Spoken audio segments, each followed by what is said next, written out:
65 cut.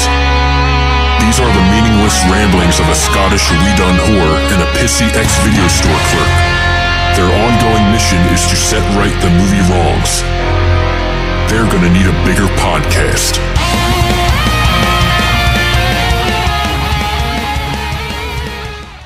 Did you ever think you would see the day? 100. I know. Episode 100. I'm going to think of what other ways can you say 100? Like, how do you say it in German? Like, 100. Pretty much that. Pretty much. French? The 100. the 100.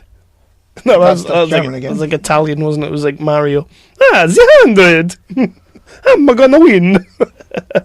Yeah, this is 365 Flicks podcast. This is the #milestone episode 100. You know, when I upload this episode, there's going to be like hashtags all over. Milestone. Yeah. Okay. Yeah. So I am Kev, the pissy ex video store clerk, and the man to my left is. I am the Go on 2017 Floppy Award winning Brit of the Year.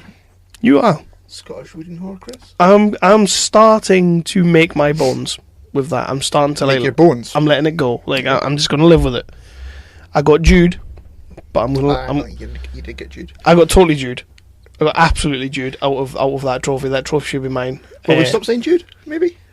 Yeah, when you say it in context, it's okay. Probably should stop saying that. Okay, so I got whopped. Can we think of another? No. Just leave it there. Leave it there. That's fine. But yeah, this is episode 100. Obviously, this is our 100th official numbered episode, but we do have like another good 20 episodes that aren't numbered. So I mean, technically, we're almost at 200. Wait, we're not though. No. When we do episode 101, will we do what's that TV show where they put things in the dungeon if they don't like them? Room 101. Yeah, well, we'll do a episode 101 episode. No, I'll just put everything in there. Yeah. Yeah. Okay. Just in general, everything. Just everything. Mm-hmm. And we are also joined tonight by a strapping man. Oh, thank we well, yeah. We have Aquaman at the He's table. scaring me. I don't like it. Jason Momoa. He's got an angry face, hasn't he? I don't like the eyebrow. It's kind of like The Rock. Did he have that eyebrow in the film?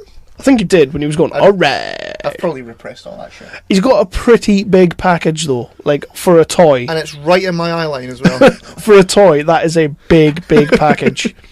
I mean, I'm okay with it. I mean, if he's anatomically correct, if Momoa has a big... You would assume so. You would. Yeah. Would. Nobody walks around as cocky as he does without a big schlong. Do they? No. I mean, that's why I'm not confident. I've got the confidence of a mouse. So, yeah, this is episode 100. We cannot wait to get into this. We had a jam-packed episode, and then we decided to just, cut the shit. And we've ditched a couple of things. But we're still doing what we do. Well, we've ditched one thing. And let's be honest, by this point, they have already had an episode this week. So this is just extra. That's right. Yeah, they had at the start of the week our Road to Infinity Wars episode. Which one was it? Iron Man 2? Iron Man 2 this week. Yep. Thor next week. That's if I get this one out quick enough. Be fine. Because they might have had Thor by now as well. That's a good point. But we'll see. We will just check your feed. Check your feed. It's all there. But those episodes aren't numbered. They are just the Road to the Infinity Wars, and Andrea Molinari joined us for Thor. And that good episode. That's a kick-ass episode. I thoroughly enjoyed talking to Andrea. He had some very interesting theological and stuff and things to say. I was going to try and use some long words. Theological stuff and things. I was going to use long words. It wasn't happening. Nothing was coming to mind. It's poignant. That's why the Americans... Why isn't it pronounced poignant? Because it's not. But it has a J. Or a G. Or a J. It's a G. It has a J. A G. A G. A G. So it should be poignant. No, stop it. Should be, though.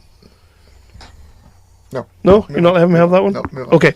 So we have our news section coming up. We have our What Have You Been Watching section coming up. Have you been watching much lately? Few things. Good. I was rewatching Buffy, but I'm not going to speak about that. You can talk about that if you want. No, I don't want to. I'll cut you off. No exceptions. No, I don't want to. But we also have our top 5, which you decided to go all clippy for this one. Yeah, but you chose the... I'm a little bit upset, actually. You chose Why? You chose the subject of the top 5, and then you didn't even fucking complete it. No, I did complete it. I have a top 5. Have you got 5, though? Yes. Have you? I have top 5, but not all of them have clips. It's not good enough, Well, I'm not bothered. to be honest. Alright, I'm working full time, bitch. Yeah, but you work from home, so don't start that. You can, like, pop downstairs for a cup of tea anytime you want. You know, if you don't want to go to work, you can just be like, I don't feel like going to work. I'm not going to work. Yeah. And then you don't go, because, well, technically you're already at work, because it's your house. That's very true. I didn't do it in the living room. I did it in the office. Well, there you go. Even So better. I won that one. You definitely did. Moral fucking high ground. Thank you. So yeah, that is going to be a little bit of a clippy one, and we went for a top 5 TV show insults and put downs. Yeah, which I'm looking forward to that one. I've got some good picks, I think. Well, once I got into it, I was like, yep, definitely. There was one, as I mentioned, like it was always going to be in my top 5 because it is awesome, but I could not find a clip.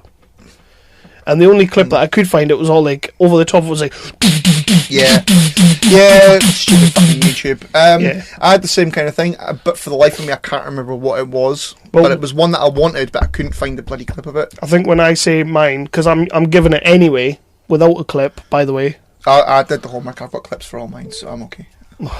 Shut up. So that's coming up, and we've got a couple of listener questions as well coming up. You know, we sent it out to all of the listeners, all of the millions of listeners, and we got like 6 people who came back to us, all friends of the show, all other podcasters. But, you know, we still appreciate their effort. Mm-hmm.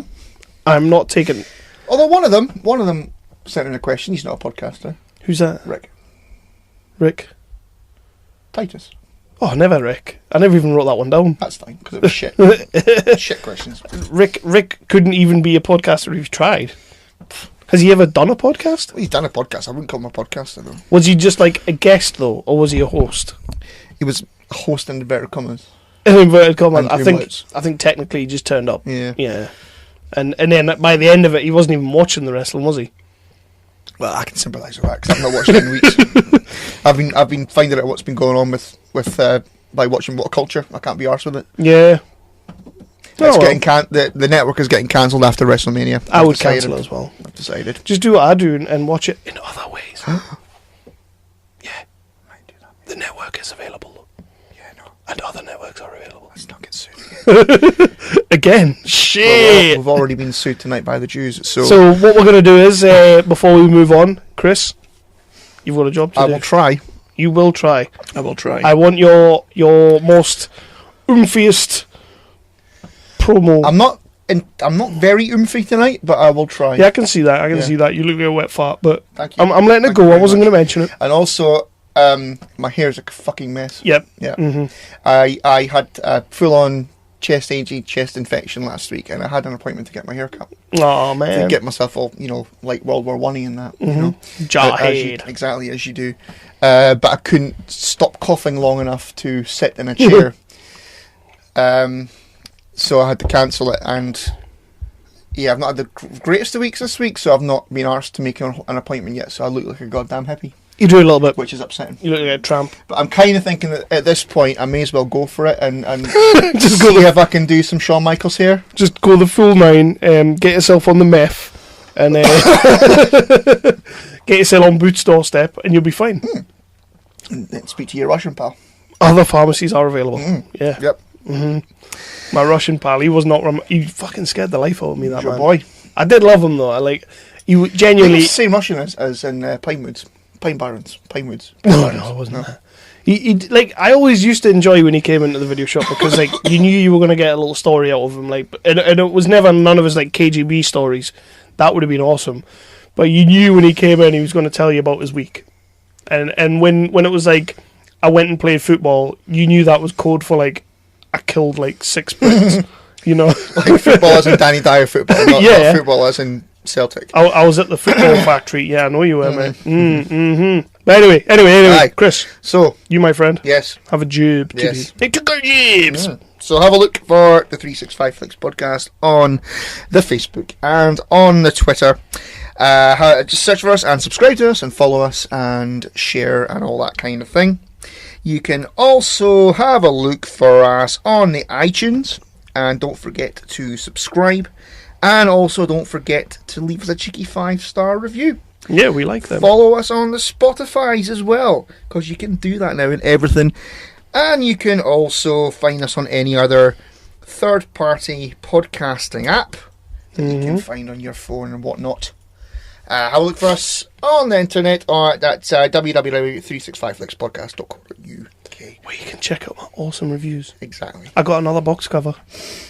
Yes, you told me that. Yeah. Mr. Phil Wheat of Nerdly fame got in touch and showed me that I had another box cover quote. Again, credited to Nerdly, but I'm okay with that. For now. I knew it was mine. For now. I knew I wrote it because it had the word hell. So I knew I wrote it. Why do they keep doing that? This is like the second movie that's taken a quote of mine from a review and put it on their box. And the first one was it funny as hell?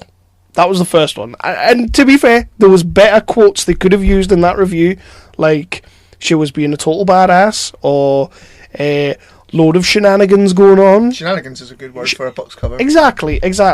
Full of chock full of shenanigans. I would buy that. With a K. Chock full of shenanigans. Chock, the end of the chock would have a K. Not shenanigans. There's nowhere for that in shenanigans. And then the second box cover was impressive as hell. Why do people... Is it the Americans? Do they just love having something as hell on the cover? Maybe. I'm gonna have to change up my writing. Instead of hell, say fuck. So you have to pick the other one. Because they're not going to put that on there. Just like every other sentence, end it with a fuck. And then the one that I really want them to use, no fucks anywhere. Yep. And then in brackets, just so they know to use that one, no fucks given. No, that's a bad thing. Yeah, but anyway, I got my second box cover. Not that, I'm bragging or anything, but something I will brag about. You need to get you get them framed or something. I'll get them framed. I'll get them bought. I mean, to be fair, I probably wouldn't watch them again, but I'll get them bought. Of course I would. I reviewed the fuckers. So yeah, what happened last week? Because when you mentioned the iTunes, you forgot something. Yes, I did. Well, I didn't forget it. But yeah, so we had a pretty epic thing happen, didn't we? Again, not that we're bragging. I think we can brag about that. That's fucking cool. It is pretty cool. So we reached number 11. 11, not quite 10. Well, no, because it's 11. That's how that works. Yep. Numbers and that. So number 11. That's how numbers work, I suppose. The Apple film and TV and chart TV category in the UK. Yeah. Which is fucking mental. For us, it's awesome and it's mental because when you look at, I would say, the top 20, when you look at the top 20, a lot of them is like, Empire Podcast, which is like a magazine that has millions of subscribers, so they've already got a built-in audience, you know what I mean? Most of those podcasts in the top 20 have a huge built-in audience. We started 3 years ago with nothing. Yeah, and for me it was, you sent me a screenshot of it in the morning, and we were at 20 odd or something. I think it was 26. And we were ahead of We Hate Movies. Yeah, we're both massive fans of We Hate Movies. We love We Hate Movies. But the fact that we were ahead of them in the Apple chart was fucking awesome. And then obviously as the day went on, we've reached number 11 and we were there for a good few hours as well. Yeah, and the way iTunes works, a couple of days later we started falling down. Yeah. And but, that doesn't matter. Fuck that. It doesn't matter. But it means we're in the conversation. Exactly, and thank you. There. Oh, hopefully all those people will be new listeners and will be listening to episode 100. And thank you from both of us. Oh, definitely. It's insane. It was mad. It was absolutely mad. I'm not 100% certain what went on. I mean, figures wise, from what I saw, we were doing what we were doing. We had a bit of a spike. Like the Infinity Wars episodes seem to be going down really well. Yeah. People seem to be liking them. Yeah, which is good. I like that. I do like that. But I mean, yeah, Chris said it. Just thanks to everyone who's listening, who's subscribing, and just keep doing it. And, keep doing it. And we're gonna keep gonna bring you our random inane drivel and hopefully you keep enjoying it, because we love doing it. Well, I know I do. I don't know about Chris, but I do. Depends what impression you're throwing about. It kind of dips and impressions, peaks and troughs, you know. Impressions. I may have to knock out a couple tonight. Do you have of impressions, not wanks, impressions. But yeah, so we're gonna crack on with this. You've that to Jason Momoa, haven't you? Did you finish the pimpage? I think you did. I think I did. Yeah. Did you mention the networks? No. Mention the networks quickly. Yeah, look for some. What's the new one called again? Geeks Worldwide. So yeah, look for some Geeks Worldwide. Geeks Worldwide, Tangible Network, Wicked Radio Network, We Be Geeks, and our awesome British home, nerdly.co.uk. Yeah, man. Yeah. And what I would like to say is, we're not saying that we're any better than the podcasts that were behind us, because we do love We Hate Movies. We're just saying that we're marginally better. Well, we never make any wild claims like we're better than people. Marginally better is an acceptable. Yeah, marginally is acceptable, and we're top 11 better. Yep. Top 10 would have been. I really wanted to say top 10. Like, if we could have made that number 10 spot, and I can't remember what was there, but it was another one that I listened to all the time, and it was just sitting there right in front of us, and I thought, if we take them, I'm going to Twitter them and say, meh, fuck you. So yeah, that's it. That's our that was our last week. That was fucking awesome. That was incredible, and thank you again to everybody. So we're going to jump into the Big Ben bongs, and we'll do some news first. Do you have the news? Okay, well here come the bongs.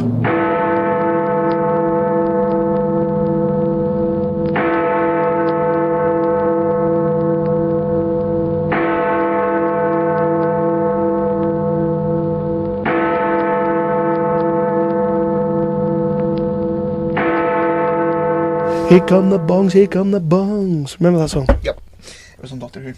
So it was. Yes, well done. The Flash movie has Yes. found new directors. Yes. Yeah, so it is John Francis Daley and Jonathan Goldstein who wrote Spidey Homecoming. Oh, did they write that as well? They did. The only thing I saw that they did the reboot of Vacation. Oh, with Ed Helms. Yeah, that was the never only thing watched I it. saw. But Never they watched did it. Spider-Man as well. Yeah. That's okay then. Okay with that. Because I was literally sitting there thinking, Vacation to the Flash. Fuck off. Wow. Yeah, I'm okay with that. All right, just fuck it. Apparently, it's going to be based on Flashpoint, which I think we already knew. It's been a thing. And so, do we expect that's going to completely reboot everything in the DCEU? Well, I think that's how they're going to get rid of Affleck and bring in Gyllenhaal, because I read a headline about that. Yeah. Matt Reeves has got a boner for Gyllenhaal right now. Do you not think it's like it's been months and months of just this shit? And why would anyone want to take that on? Yeah. Because all of the fucking bile. I know that Justice League was beyond crap, but all the fucking bile towards the DCEU from people on the internet. Why would you want to take that on? But also, just fucking do it. Just do it. If you're gonna do it, if you're gonna get rid of Batfleck, if he wants to leave, if you want to get rid of him, just do it. Just fucking shoot the arrow. Just get rid of him. See, not like that, but but all of this is going on, and like you say, we keep getting these things. We keep hearing all about this. Matt Reeves has now turned around and said that if Batfleck walks, Gyllenhaal is more than happy to come, more than welcome to come in. Gyllenhaal says he'd love to do it, but as you've just said there, they've just cast. They've just signed on directors for The Flash. Did you know that Ben Affleck was offered the directing job? No. Couple of months ago, it was in an article that I read a couple of days ago. But before they even started courting these two guys, Affleck was offered the directing job of The Flash. Turned it down because why would Affleck do that right now? Like you say, he's getting shot in the foot every time he just fucking walks out the door. He can't turn around and say anything without being fucking whatever. But that to me suggests that if they were willing to give him the Flash, if they wanted him to do the Flash, it suggests to me that DC and Warner Brothers are still not convinced they want to get rid of Affleck. I don't think DC and Warner Brothers are convinced of him much, to be honest. No. They've got no idea what they're doing. They don't. It's quite apparent. I mean, I backed them up all the way up until Wonder Woman.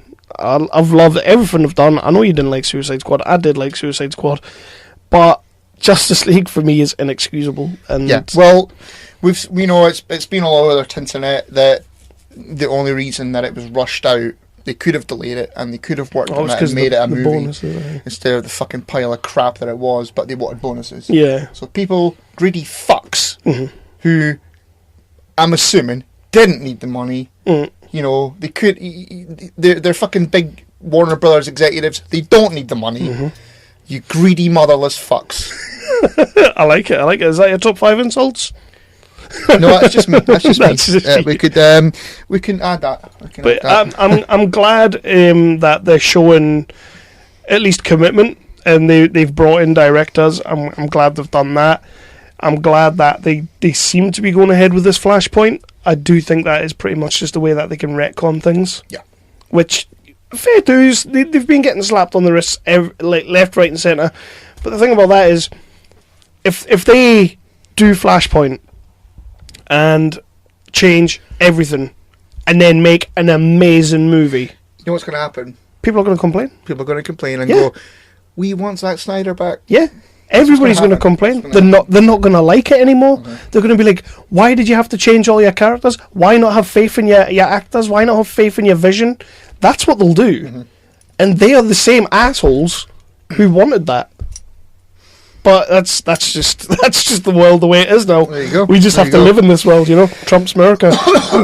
Yeah. Now this one is right. Okay, Keira Knightley. Okay. Heard of her? Once or twice.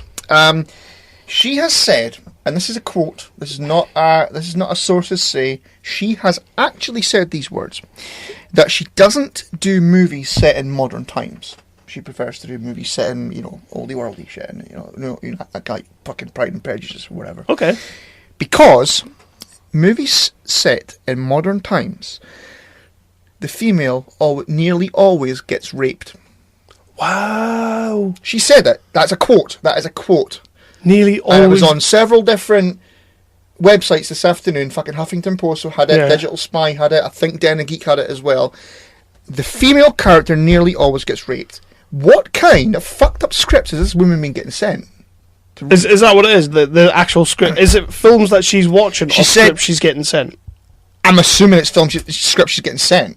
She said, I don't want to do films, again, direct quote, I don't want to get I don't want to do films, what was it, where the female character gets raped in the first 5 pages. What kind of fucked up shit is she reading? Well, I'll tell you what. I've got my notes for the movies that that I've been watching lately, and no, nobody gets raped in that. No, bullshit. I call bullshit. That's mental. I mean, maybe she is getting sent a lot of scripts where there's rape in it, but surely that's just... You were going to say her fault. No, it's not her fault. No, that's not her. Fucking hell, don't do that. But that's mental. Yeah, that's not right. Like, I don't believe that for once. She's a tool. But I mean, if you think of movies that came out last year that were set in like modern, like current times, I mean, what movies came out last year that were set in current times? I don't know. Baby Driver. Yeah. There's no rape in that. No.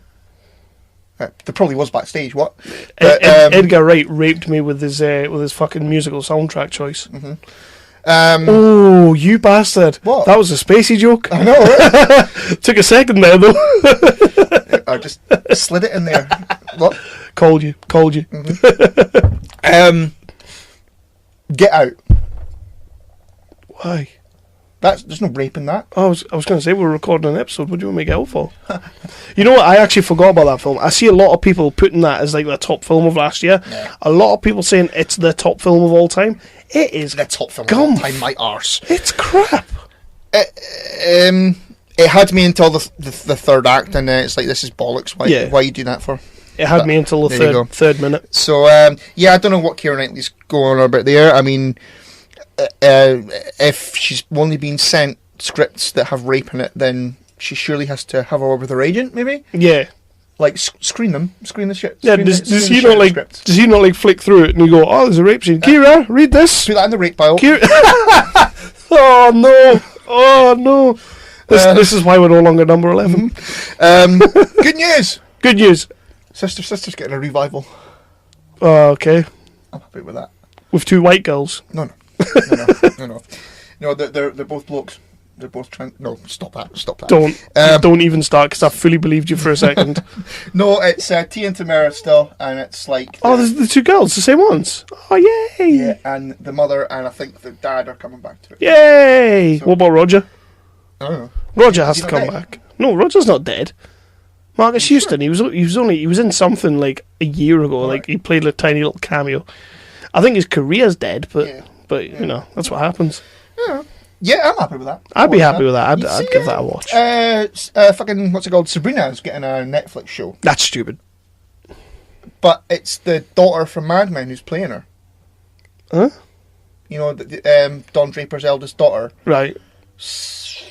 I want to say Sally, but I might be wrong. So they're not getting Sabrina back. No, I don't. Well, I'm assuming she'll be in there somewhere.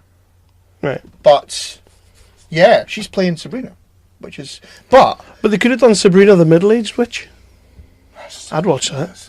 And she's like a Death Eater. And she's like going through the change. And that's why the magic's not quite working anymore. Right, okay.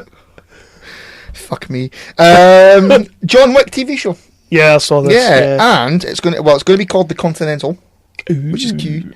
And Ian McShane is in talks to reprise his role as the manager fella.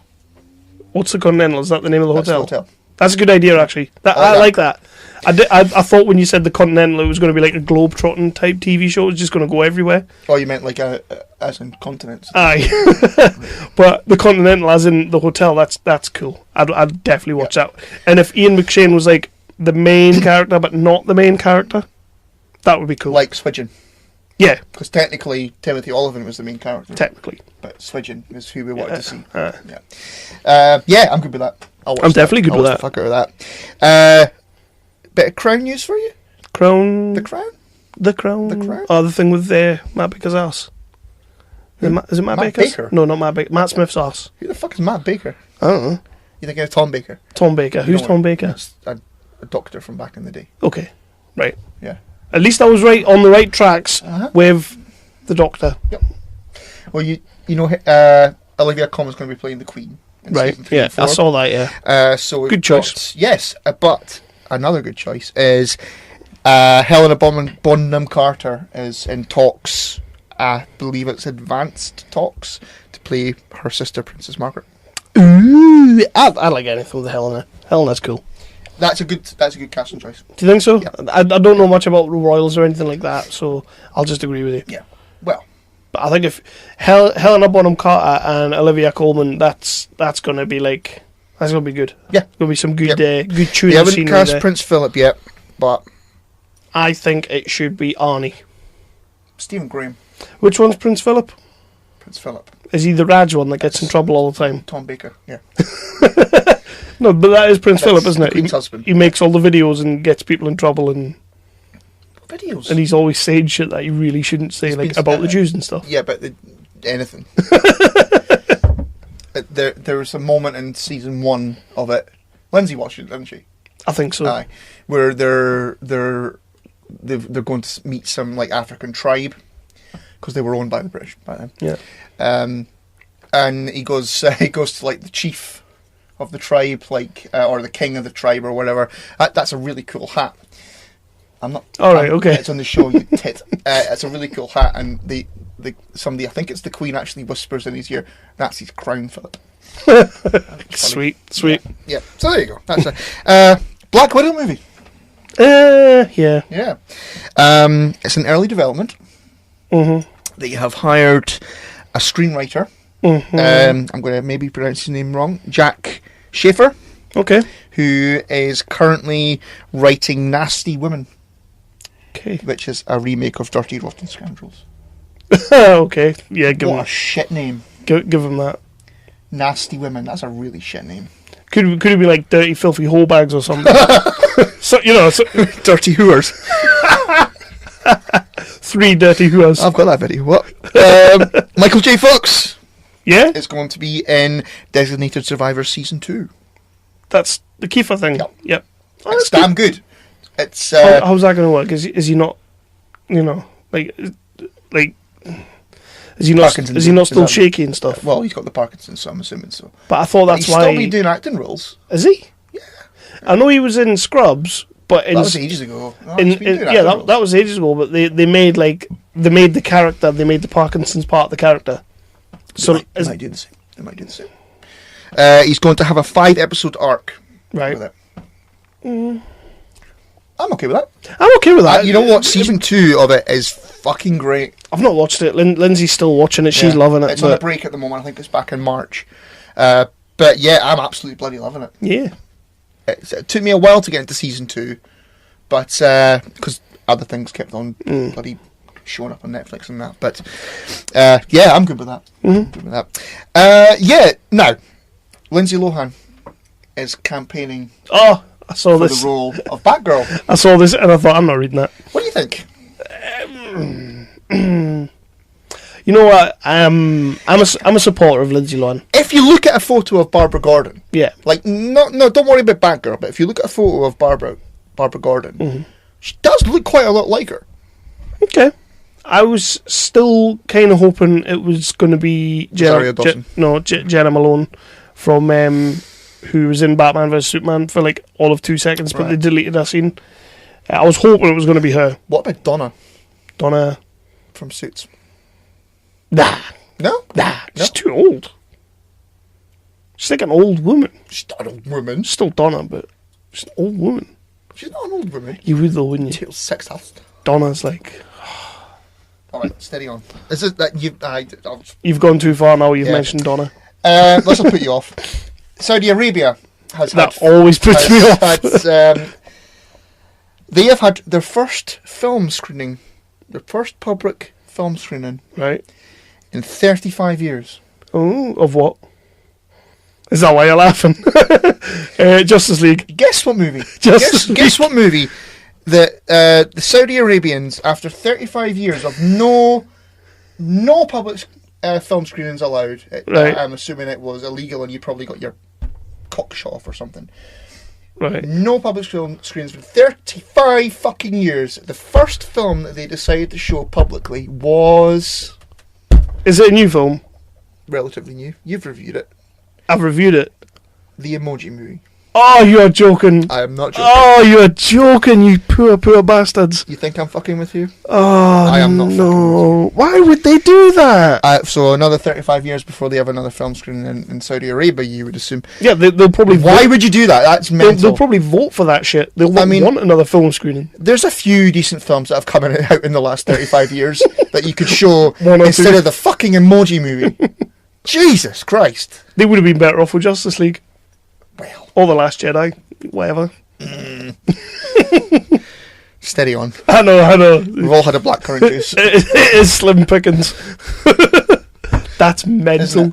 Why would you do that? You silly bastards. Yeah, so that's the news. I've got a couple of little things that I was hoping you might not mention, and you didn't.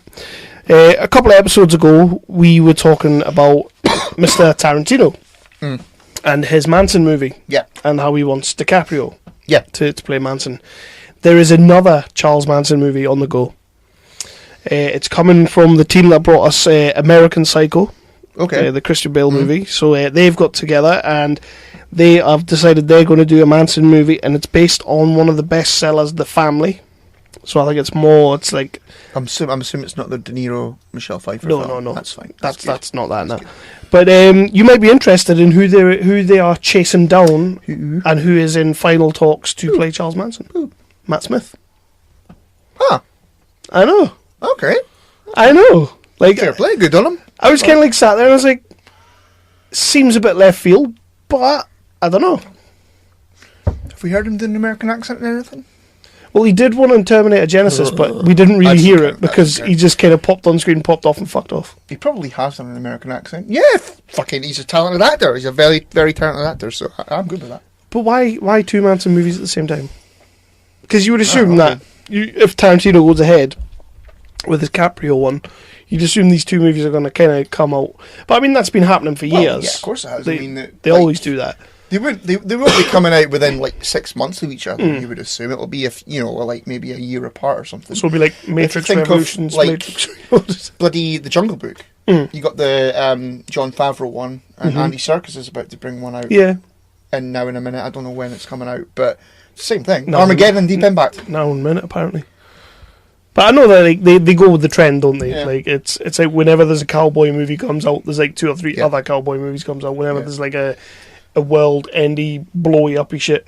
Fucking, we've not been able to get away from superheroes for the last fucking 15 years. It's true. Fucking zombies was all the rage for a little while. Yeah. You know, Vampires. vampires have kind of died off, but they're bound to be coming back soon. They're probably due for a comeback. Yeah, You like know, Lost Boys 4.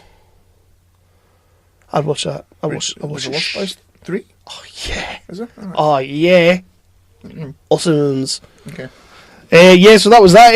JJ is working on a new TV show. Right. I saw a headline on that, and I forgot to read it. He's working on a new sci-fi TV show. Right. He's hoping to put it on Hulu or Amazon. So he's Hopefully it's Amazon, so we can get it. hopefully it is Amazon, but I mean, I can watch Hulu because Future Man was on there, and I love Future Man. And yeah, we were kind of sort of a little bit not quite promised a trailer this week for the Solo movie.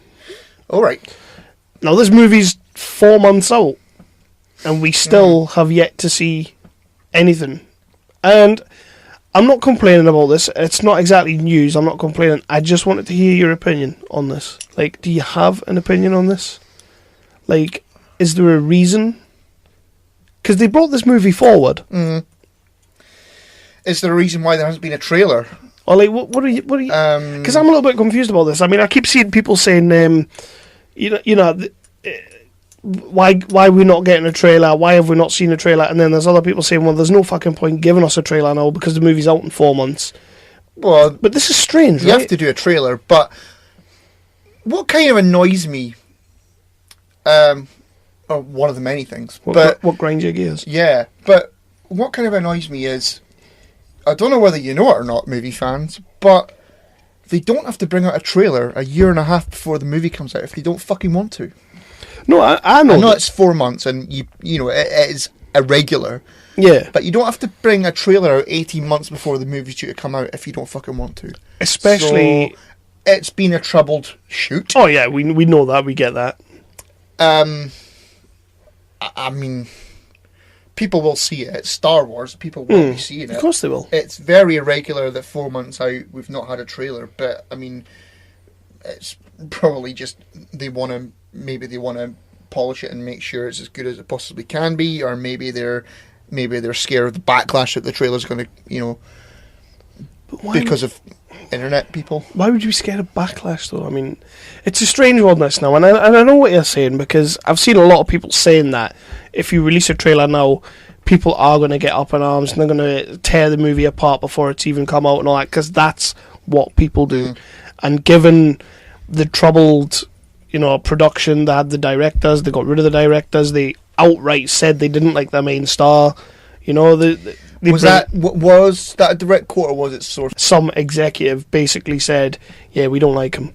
Like he's got about as much charisma as something, a plank of wood." They said that he couldn't act, so they brought in acting coaches.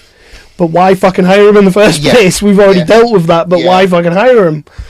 But yeah, I find it quite irregular as well. But it's mostly because for me, over the last few years, Disney have pretty much set the bar with these trailers. Yeah. Like, it was Disney that first decided, right, we're going to have 3 trailers now. As far as my mind goes, it was the first time I remember getting, like, the 3 trailer thing was, like, it was a Marvel movie. It was, like, Iron Man 2 or something like that. Or it might have been a bit further on, but you got a teaser trailer, then you got trailer 1, then you got trailer 2. Then you got a teaser trailer for trailer 3 coming out, and then you got trailer 3. Mm-hmm. And then you got all the fucking TV spots. Yep. And that's a Marvel, that's a Disney, that's like, they even did it for Force Awakens, they did it for Rogue One, and then all of a sudden, for Solo, none. Yeah. Nothing. Yeah, I know what you mean. And apart from... And haven't they, isn't there, I can't remember what film it was for, it was one of the biggies, but they did a teaser for the teaser. Yeah. They did a, teaser trailer, like teaser coming soon. Yeah. So it was like basically just the fucking logo of the film and the teaser coming soon. Mm-hmm. It's just, fuck that shit. Here's a trailer of the logo, the teaser's coming in 2 days, and then you'll get a trailer in a week. It's And like fucking that mental. I mean, all that shit with 3 trailers for a Star Wars movie, there's absolutely no need for it. Show us There one isn't. trailer. There One isn't. trailer. And That's all you ever got back in the day. exactly. At Star Wars, everybody's going to see Star Wars. It's gonna sell. You know, if not everybody, but normal people are going to see Star Wars. if you can make a decent enough first trailer, you don't need Yeah. trailer 2, trailer 3. You don't need any of that. And for me, and I might be wrong, please don't quote me on this, but as far as I remember, that all started when the likes of the Marvel movies, like the superhero movies, really started taking off. And then you got it for like your Jurassic Worlds, you got it for like all the other big movies, Fast and the Furious. They all started taking that. This is what we're going to do now. We're going to do 3 trailers and have a couple of teasers and then a million TV spots. Yeah. But they don't need to do that. But like, going back to Star Wars and your superhero movies as well. Yeah. Right? But focus on Star Wars because it's solo. Yeah. But right, so there's two types of people in the world. People who will not watch Star Wars. They will not watch a Star Wars film. They've not got any interest in seeing Paul Byrne. Paul Byrne. They've not got any interest in seeing a Star Wars film. They will not watch it. Yeah. Fine. That's fine. The other people like us, who it's Star Wars. I am seeing the movie. Yeah. It's So like, no you are matter- not gonna release 3 trailers and 6 fucking teaser for the fucking trailers and persuade those No, people yeah. to watch the Star Wars film. It's not gonna happen. No, I agree with you. The people in our category are going to see the trailer, going to see the movie, whether you release a trailer or not. It's Star Wars. And it's like, as we've proven with other franchises that we love dearly but may have not lit the world on fire, we're going to go and see the next one anyway. Yeah. You know, because we're like, fans. Justice League 2, I'll still be there. Yeah, it's what Suicide you... Squad, maybe not so much, but like Justice League 2, I will still be there. The Flash movie, the Aquaman movie, the fucking Wonder Woman 2, I will be there. And we maybe weren't... Hoping and praying that it doesn't happen again. But if it does, we're gonna take the And I will backlash. piss and moan like a motherfucker. If it turns awesome, we will moan like bastards. But yeah, like, I know exactly what you're saying. This is why I just wanted to bring it up, and it's sort of like, in a way, I find myself actually way more intrigued about this movie now, because when they said they were making like a standalone solo movie, I was like, we don't need that. We don't need a standalone. There's plenty of other characters that, should you have wanted to give us a standalone, we could have had that. We didn't need Solo. We know Solo. We know Han Solo. We grew up with Han Solo. We don't need a Solo movie, but we're getting one anyway. I think that Disney need to rein in Star Wars. I think that it's A movie a year. is too much, mental. and it's only going to last so long. Yeah, And people are going to stop going. it's not You know, like I know that's completely contradicting to what I just said. Yeah, I but know. In what I mean is, in 5-6 years' time, I mean the superhero genre's only got maybe another 3-4 years. The bubble burst can't. is coming. It can't have long. It can't. But if you continue to release a Star Wars movie every single year for the next 10 years, Yeah. People are going to get sick of it. Star Wars should be a special thing. It should Oh be yeah, an event. it's event cinema, you know. Yeah. So I think that they need to dial that shit back. I'm completely agreeing with you. I was having that conversation the other day with them in my new job. There's a lad I work with. Turns out he's quite a film fan as well, so that works There you go. because it's just me and him working side by side. So You better be thinking me the whole time, though. I am. That's fine. But we were basically talking about that very thing, and I was saying to him that a Star Wars movie, is ridiculous. Like, Having said that, I do want to see an Obi-Wan film. I'd take an Obi-Wan film. I would take an Obi-Wan film, Did you but see the headline, Liam Neeson is open to playing Qui-Gon again? I did see that, but I never read it, but I don't see how that works. But I never read it either. maybe as a Force ghost if they did an Obi-Wan movie. Or he You could know, just like Obi-Wan's on Tatooine. he could like just force project himself a million miles over the galaxy. There you go. There you go. And He's just sat in the car and taken, and he's got nothing to do because the daughter's not been kidnapped yet. So he's projecting himself into the Obi-Wan film.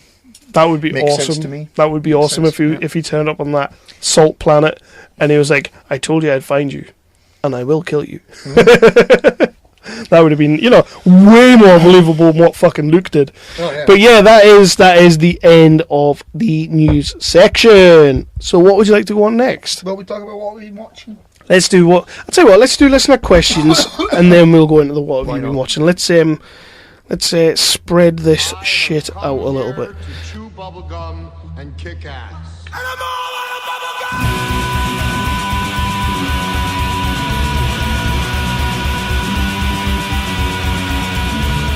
Astro Radio Z is a horror, cult, exploitation film podcast hosted by me, Derek Carey. I was one of those monster kids growing up. The one that used to sit in the back end of that video store and scour over every single last film cover you saw back there. From the slashers to the monsters to the sleazy stuff. Yeah, I was freaking obsessed. And I still am. So much so I became a filmmaker myself. Now I bring on all my filmmaker friends, critics, musicians, and any other fans of the dark arts, which are horror, exploitation, and cult film. Are you one of these people? Then tune in and listen to my show, Astro Radio Z. So let me just get my listener cues up. I know you don't like it when I say cues, but I said it. On the 365 page, I put it out. 365 page? Huh? 365. Have you listened to the Joe Keaton's Unofficial Diary podcast? I've listened to a few of them, not every single one. Have you heard it when he says... I'm really behind on my podcasts because I'll tell you for why. My fucking earphones broke. Damn. Sorry. Damn. I know. So, What did the male pig say to the sexy female pig? Damn! I was just buying time till I got the questions. fucking hell. Right, so question number one is from... Anyway, my Joe Keaton thing, because this one's from Joe Keaton. Oh, yeah. My Joe Keaton thing. Have you heard him say 365 flicks on his podcast? I don't know. Maybe? I don't know if it's like his New York accent, but he keeps on saying... It sounds like he says 365 slicks. Right. It might just be his New York accent. Joe, I'm not taking the piss, mate. I'm just saying it's 365 flicks. I've never noticed. Top 11, pal. So, yeah, question. Mr. Joe Keating of the Another Damn Wrestling Show, which is now defunct, and the unofficial Dear Diary podcast. Unofficial Dear Diary? Is it not just your diary? Dear Diary. Hold on. Anyway, it's an awesome podcast. They talk about nothing, really, but they seem to make it last an hour. I love listening to them. Just your diary podcast. Just Dear Diary podcast. I find myself... Joe's partner in crime, Rich, really, I could go for a beer with that guy. I could totally go. I'd be thinking about you, but I could totally go for. Am I not invited? No, Fuck you. No. However, they had Matt Brundage. Yeah, the last one I listened to was the Christmas one. Did you hear? Really far behind. Did you hear Matt and Rich totally like just geeking out about The Last Jedi and just licking each other's balls all over the place? Oh, fuck that. Oh, they loved that movie. They loved that movie. Is that why we got bumped? But pretty much. Supposed to be going on. Pretty much. But they're both Disney whoas too, so whoas. It's less offensive. So, Mr. Joe Keaton of all those podcasts I mentioned, what's the difference between Scottish and Irish? What's the difference? Yes. I don't know, about 100 miles or something? 100 miles. A sea? A sea of troubles, About maybe? half an hour on a ferry. Half an hour on a ferry. You do your Scottish accent. My Scottish accent, you mean how I actually speak? Yeah, how you speak. Like I'm speaking right now in Scottish. Aye. And then the Irish is like, how are ye? How are you doing today? Weetabix. Cabbages. Yeah, that's the difference. Cabbages. Cabbages. Potatoes. And that situation. Aye. Like that. The difference is, like he says, a river. Half an hour across the river. Mr. Blake Edwards of the History of Bad Ideas podcast, you know, when he decides to turn up for their podcast. Or Blakebot, as he's Or called. Blakebot. Yeah. Why are European football... At least he didn't call it European soccer.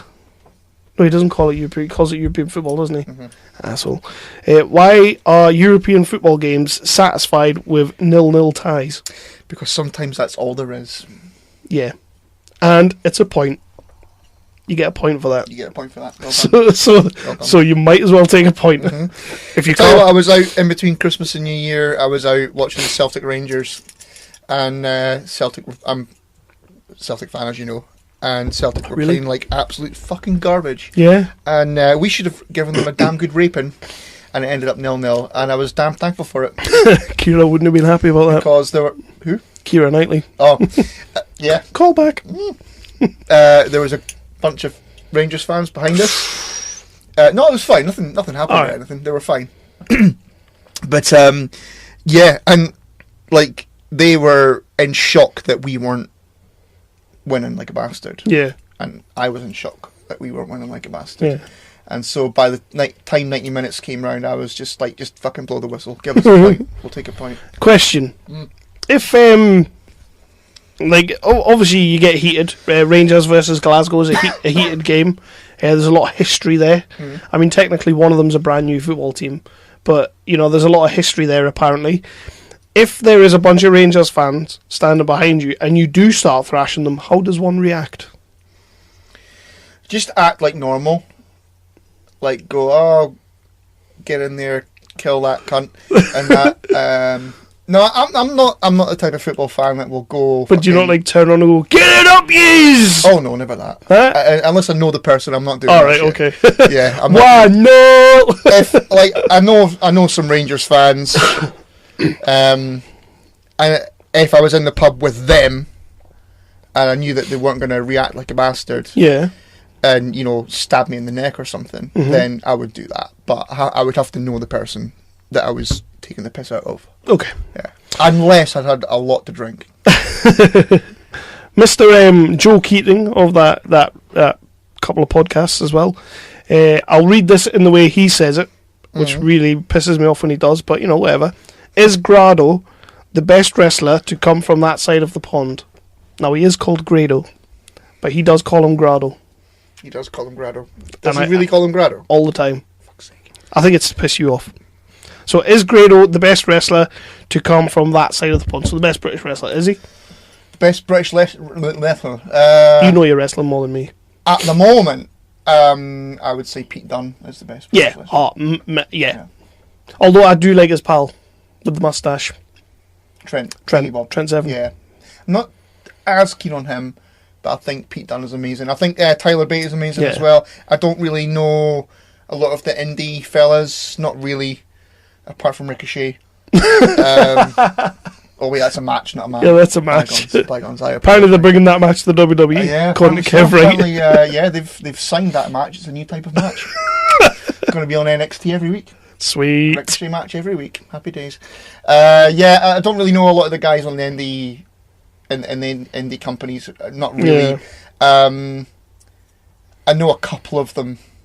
What's he called? Ricochet. Joe Henry. All right, yeah, Joe Henry. We saw him. He does the videos. We saw him in Glasgow. Yeah, Was that, like 2 years ago. Oh man, that was 2 years ago. He's good. I like him. But yeah, Pete Dunne. Yeah. Again, Joe Keaton. I know he went for it. When are we all getting together so Chris Richardson and Rick Titus can hug it out? Hug it out. Yeah. I'm not hugging that bastard. I don't know where he's been. That's a bit much. So on that, we'll cut straight to Rick's question. Why does Chris drink shit beer? Just fuck you. That's why. What's he on about? Is he on about your Peronis? I think so. Peronis are shit beer, to be fair. I don't know why you drink it either. Nice beer. Number one fan, Doug, of HOBI, of course. He said, well, not of HOBI, but like he's HOBI's number one fan. He's not ours, but you know, he's all right. He's the heart of HOBI, basically. We met him. Yeah. Oh, he's the heart and soul of HOBI, if you ask me. Like that show without Doug and his questions just falls apart. Yeah. Mm-hmm. How did Leia survive in space? The answer is, fuck do we know? I answered, fuck, you're opening a can of worms there. And then Burton's Bob, who's coming on one of the...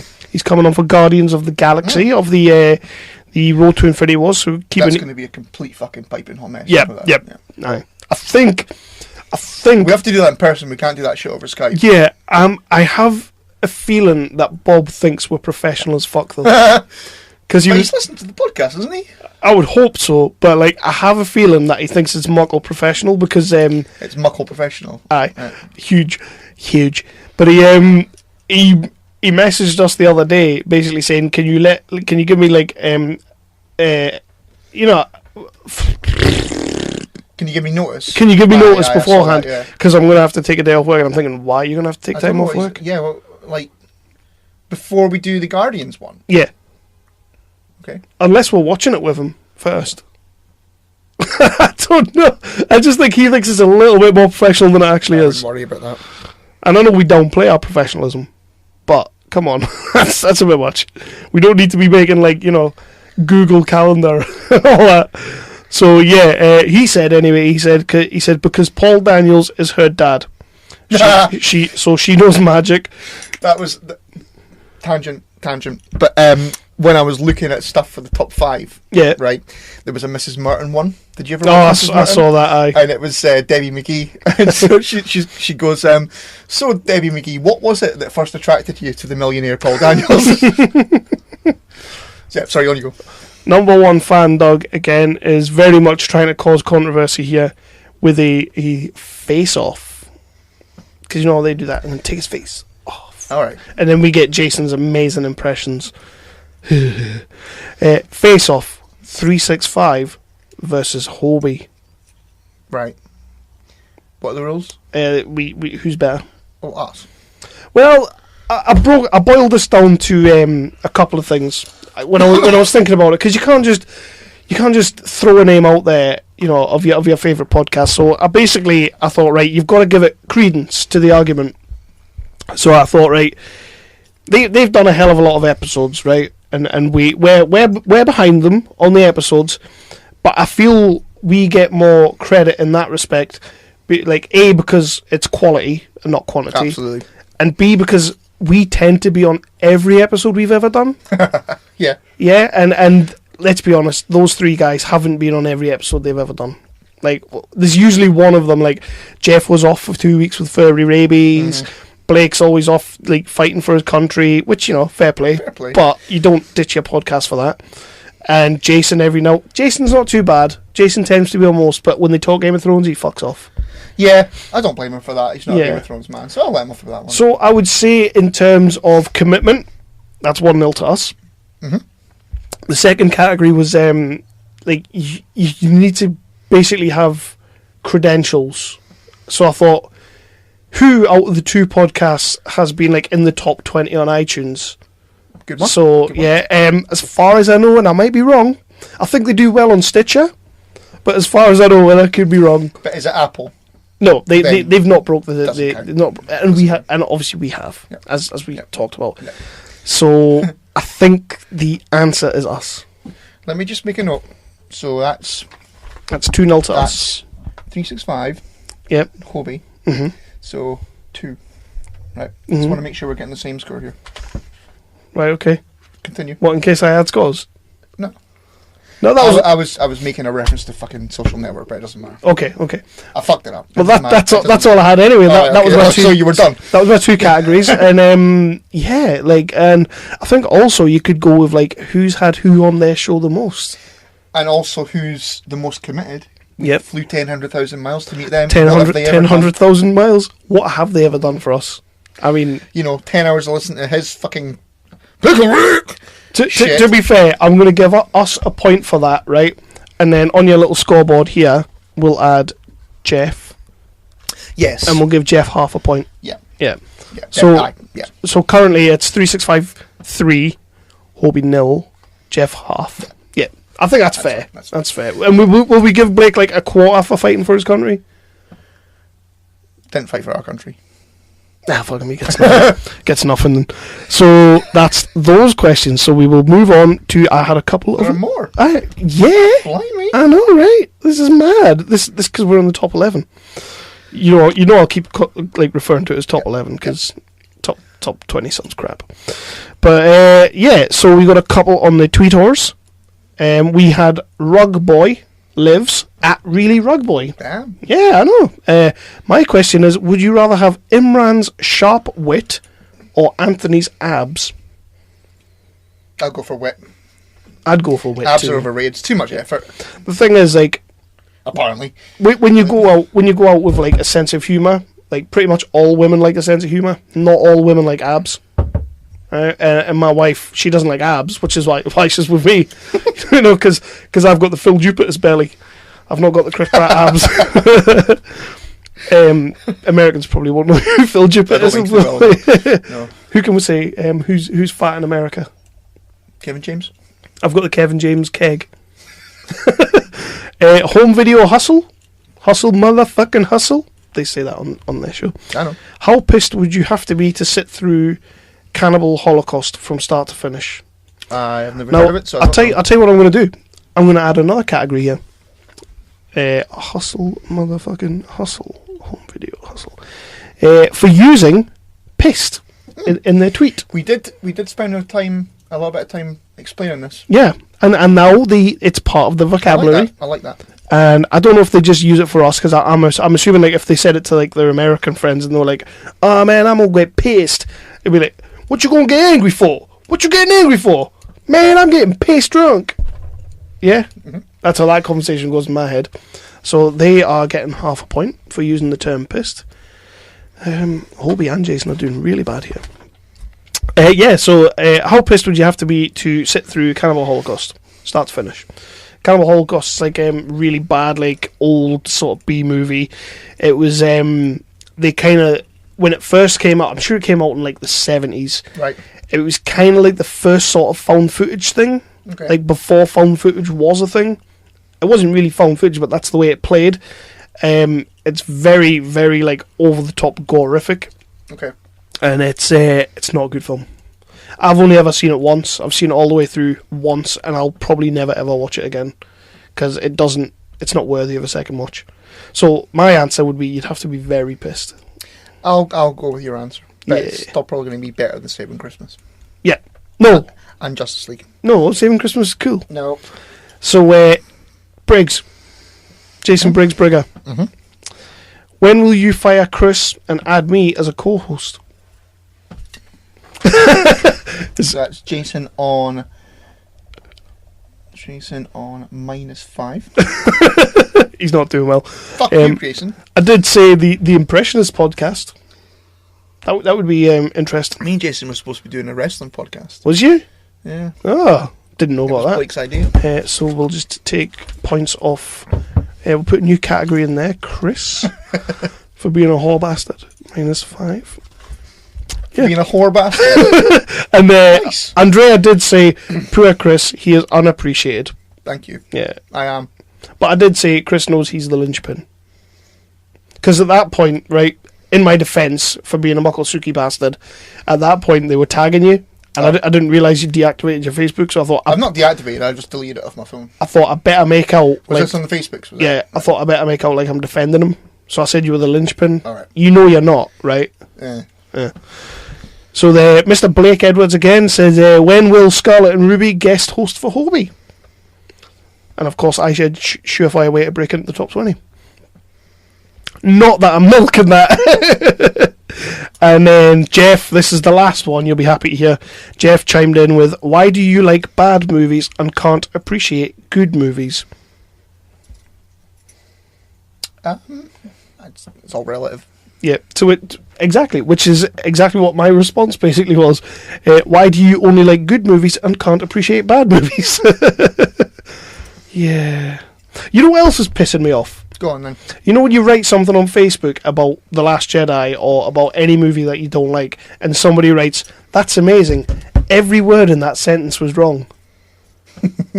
What a bunch of twats. Yeah, I know. Aye. You've taken the worst line of dialogue from that movie. The worst line of dialogue from that movie. So bad that Ryan Johnson used it twice. So, yeah, that's listener questions. Jeff, we're not going to give your question any credence because we like good movies and you like The Last Jedi. So, fuck you. We'll just take that half point off, Jeff. Yep. So, the scores and the doors at the end of that is 365-3. Hobie 0, Jason -5, Chris -5 for being a whore bastard, home video hustle half point. Although, like, out of the two of us, am I the only one who's been on another podcast? like on my own. Possibly. I was on ADWS on my own. Yeah, but that show was terrible till I went on it. Like, I totally improved everything about that show Not the one I did. with my master editing, and I'm pretty sure they shut that podcast down because of me. That's what it was. Like, they were like, you know what, we can't scale these dizzy heights, so we're just gonna have to give it up. But whatever. So yeah, that's it. We're gonna go on to what have we been watching. So let's get into it. Yeah. Cheeky promo.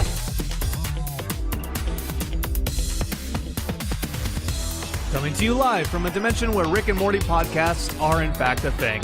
Brandon and Travis bring you weekly RAM content to wet your whistle and kick your listening pleasure into 12th gear.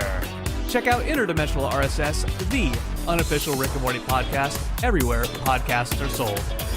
Wubba-lubba-dub-dub! What have you been watching, Chris?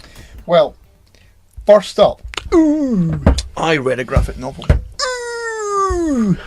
Which one? Flashbacks to the car canister there. That was awesome. Wales. For pleasure and fannies. Maximum Carnage. Spider-Man Maximum Carnage. Aye. Yeah. Aye. I read it because, there's been a lot of stuff about the Venom movie. Yeah. Apparently Carnage is going to be in it. Supposedly. And Supposedly Spider-Man's going to be in it yes, as well. I read that. I read a headline about that this afternoon. Well, from reading this graphic novel, yeah, you need Spider-Man in there. Well, let's be fair. Pascal Pictures will not be letting us down on that movie. No, so they better not. I knew next to nothing about Carnage. And Venom, everybody knows Venom, but I knew absolutely fuck all about Carnage, and I wanted to find out what the crack was. So I had a read of it, and it's actually okay. It's not brilliant. It's not the greatest graphic novel I've ever read. It goes on a bit, right? But basically, Carnage is like the offspring of Venom. Right. So the part of the symbiote sort of goes on to another guy, and it becomes part of them. And that's basically what Carnage is. It's like another. It's like another version of Venom, but more badass, way more badass. Yeah. Than Venom. Yeah. Because is Venom not like more like anti-hero type thing? Yeah. So Carnage is just like villain. Yeah. Or villain. And he is actually quite a good fucking villain. Truth be told. Say villain, please. Villain. Yeah. A villain. I prefer villain. All right. Okay. I don't know.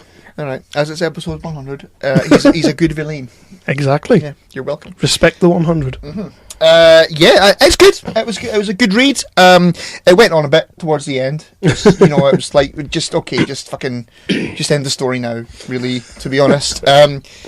Mary Jane is a whiny bastard in it. Yeah, as always. And she smokes for some reason, which like they never actually go anywhere with it. Like the whole way through, like she's like stood with a fag in her hand, and Peter Parker's going like, "Oh, you shouldn't smoke." But they don't go anywhere. She didn't get like the lung cancer or anything. Did you think it was going to be like The Room? I thought, I got the result. The last line in the comic was, "So anyway, I have lung cancer." Don't worry, because the next graphic novel that comes out, we won't be talking about this. And then she goes, "Oh hi, Aunt May." Oh hi, Aunt May. So yeah, Mary Jane is a bitch in it. Yeah, she's always a bitch. She Carnage has been locked up. So he's in what's the fucking Spidey version of Arkham? Sparkham. Go with that. Spidem. Something Croft.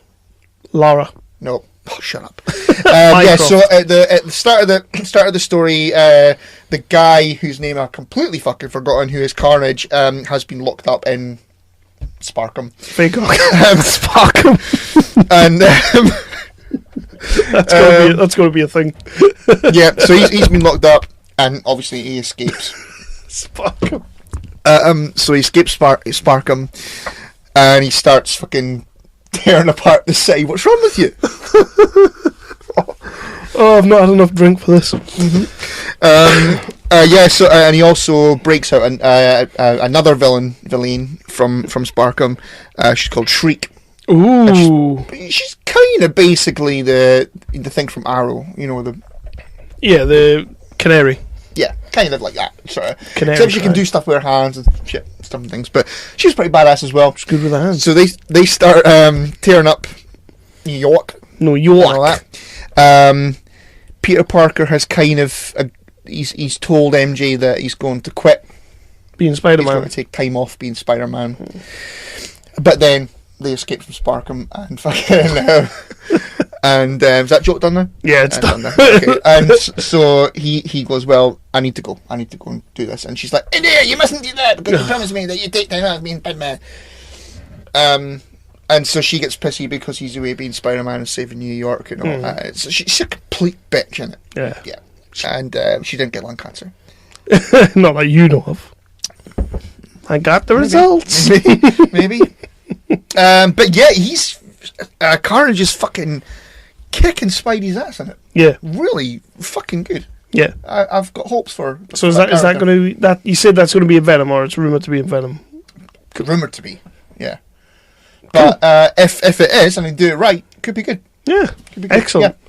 Plus, it's not. It's. I don't want to sound like I'm being like a negative Nancy or anything, but it's not. It's not a Marvel title, is it? It's Sony. It's Sony. So Sony could do it. But it would be good if Tom Holland. Oh, showed up he'll in it. definitely turn up. But you have to. It kind of. There were moments where it was Venom versus Carnage. Yeah. And it was good. It was badass. But you need Spider-Man in there. Yeah. Because like there was a whole like plot throughout the story of Venom was like, because he teamed up with Spider-Man to take on Carnage because he was unstoppable, and so there was an ongoing plot where Venom was like, whatever it takes, they've got to stop him, whatever it takes, no matter who dies. You know, if those civilians over there get crushed by a fucking car or whatever it takes. And Spidey is obviously Spidey, so he's going like, no, not whatever it takes. Yeah, that's not acceptable, kind of thing.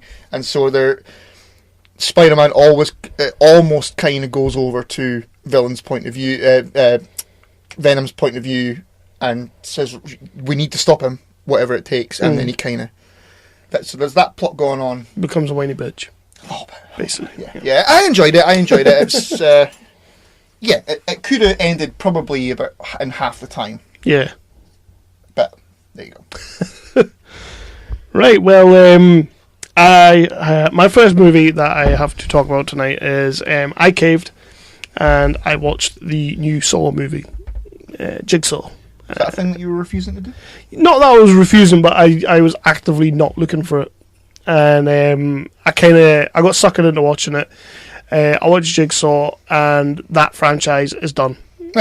It's completely done, and it's ridiculously pointless.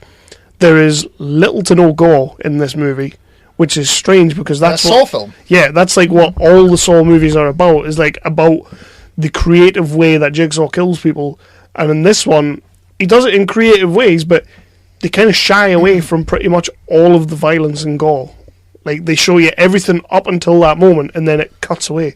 Every time. Like, smash cut. It's for a PG rating or something. I don't think they had an 18 anyway. It definitely wasn't an 18 rating.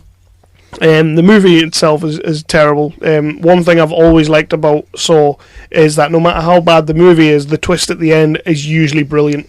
Like, you know, you watched the first one. I've seen the first one and part of the second one, but that's it. But you know when you watch the first one, and then at the end, the guy stands up in the middle of the room. Yeah. And that's Jigsaw.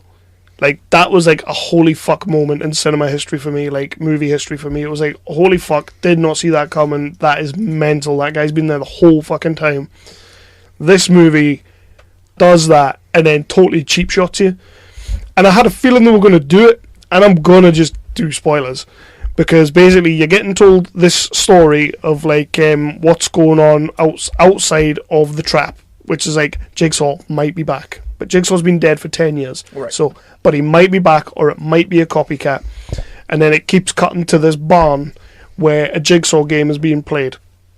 So like they're going through the separate traps, and one by one people are getting killed, and then these bodies are turning up in the outside. And I'm just sitting there watching this film, and I was like, I know exactly where this is going. This whole thing is like, the trap section of the movie is a prequel to everything. But the other section of the movie, where Jigsaw's been dead for 10 years, is now. But the trap bit is like 10 years ago, before it all began. Jesus. And they did that But to me, that made little to no fucking sense, because the bodies that were turning up, where did they fucking come from? I'm like sitting there thinking, like, these bodies have like been decapitated, they've got missing legs and whatnot, but they're turning up and they're getting taken to the morgue and they're doing forensics on these bodies, and it is those actual people who were in the game. So he's held on to these bodies for 10 fucking years. And Dirty bastard. I know, right? The film is fucking atrocious. Just don't bother watching it. It's pish. Yeah, utterly horrendous. Yeah, I was never going to watch that, to be fair. Like, I've watched all of the Saw movies because, I don't know, it's one of those things that I'm a little bit desensitized to the violence in the movies or the gore in the movies, but I like to see what the twist is going to be. I like to see how they're going to wrap it round and how they're going to connect it to the last couple of movies. It's usually quite inventive. This one, they just said, right, we got no fucking idea how we're going to do this, so we'll set half the movie in the past, half the movie in the future, in the present, and hopefully nobody will put it together. And it was shit. oh dear. Terrible movie. Yeah, I was never ever going to watch it. So In answer, Jigsaw is dead, and it turns out that he's got a protege who he trained 10 years ago. of course he does. He's the new Jigsaw. Of course Is he called Ben's son by any chance? Ben's son, no, he's called Jigsaw's son. Jigson. Jigson's. He's And called... then he looks at the camera and goes, "Get it!" He goes, Steve, Ben's son, what was that? But I know what you did last summer. I still know what you did 2. last summer. Right, Yeah. what you got? So, right. First one. Miles Teller movie for you. It's a 2017 film. You told me about this, yeah? Yeah. It's called Thank You for Your Service. Is it a movie about Blake? No. But it is a movie about military fellas. Yeah. Yeah. Joe Cole's in it. Excellent, excellent. We like him. Peaky Blinders. And now, I may mispronounce the 8. David Brent for you there? Yep. Unintentional? I don't know how I'm speaking like that. Yeah, he's a New Zealand actor. Bula Kwali. I think you totally nailed that. He's not been in a great deal, but he's... Yeah, I'm not trying that. I'm not trying that. He's fucking great. He's really fucking good. So it's about 3 soldiers. They have been in Iraq or Afghanistan, one of the 2. I can't remember which. Just threw my fucking headphones across the studio. But it's about 3 soldiers who are mates, and they're coming back from war. Yeah. And they're trying to sort of reclimatise themselves to normal life, basically. So Miles Teller has a wife and a kid. Yeah. And Joe Cole he had a wife, but she's gone and left him. You don't leave Joe Cole. Would you fuck? No, never. He's a Shelby. He's dreamy. He is dreamy. And the other one, whose name I'm not going to try to pronounce again, he's got a girlfriend who is pregnant.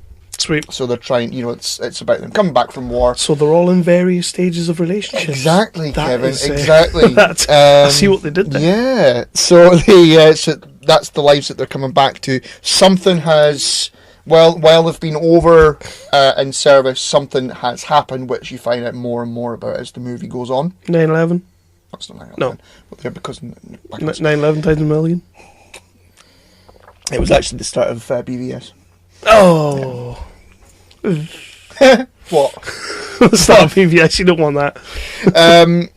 Yeah, so that's the film. Is they're trying to come to terms with the fact that they're not at war anymore, basically. So various things starts happening with them. They are struggling with being back in normal life, So Miles Teller and the other fella, Joe Cole. not Joe Cole. Who's the other one called again? Bula Kwali. It's right till it's wrong. Possibly. It's not racist. Did you not go on Wiki? Because on Wiki it normally shows you how to say it. No, I didn't do that. Like it'll be like Bualkuli. That's racist. That is a little bit. So they go to like a veterans centre to try and get some support from them, basically, right. from them, like sort of benefits or whatever, and that kind of thing. And it's just showing them how much of a fucking cunt it is for veterans coming home, and that's the sort of premise of the movie, is them trying to come to terms with not being at war anymore. Stuff and things happen and all that, and we get to, as I say, we get to find out more and more about what's actually happened to them and why they've got the PTSD. Right. So, Good movie. Did J.K. Simmons happen to them? No, he didn't. Because he would give you the PTSD. He would do, yeah. He would do. No, Miles Teller isn't a drummer in this one. He's a soldier. But yeah, fucking great movie. Great performances. The guy whose name I can't pronounce is fucking fantastic. Really good. I do fancy that one. You would like it. And I will watch it. Honestly, you would like it. Is it as good as Shia's one? It's less of a mindfuck than Shia's one. Okay. Because obviously in Shia's one, it's like, it's supposed to be the future. Spoilers! I didn't see As we know, it only grossed £7 in the UK. Well, exactly. So there's a lot of people that didn't see that movie. No one listening to this is going to fucking watch that now. So, like, but yeah, it's less of a mindfuck. Yeah. And it's more sort of, it's telling people what it's like for these guys coming back from war. Yeah. Basically. Yeah, I'm into great. stuff like that. Really, really good. I'm into stuff like that.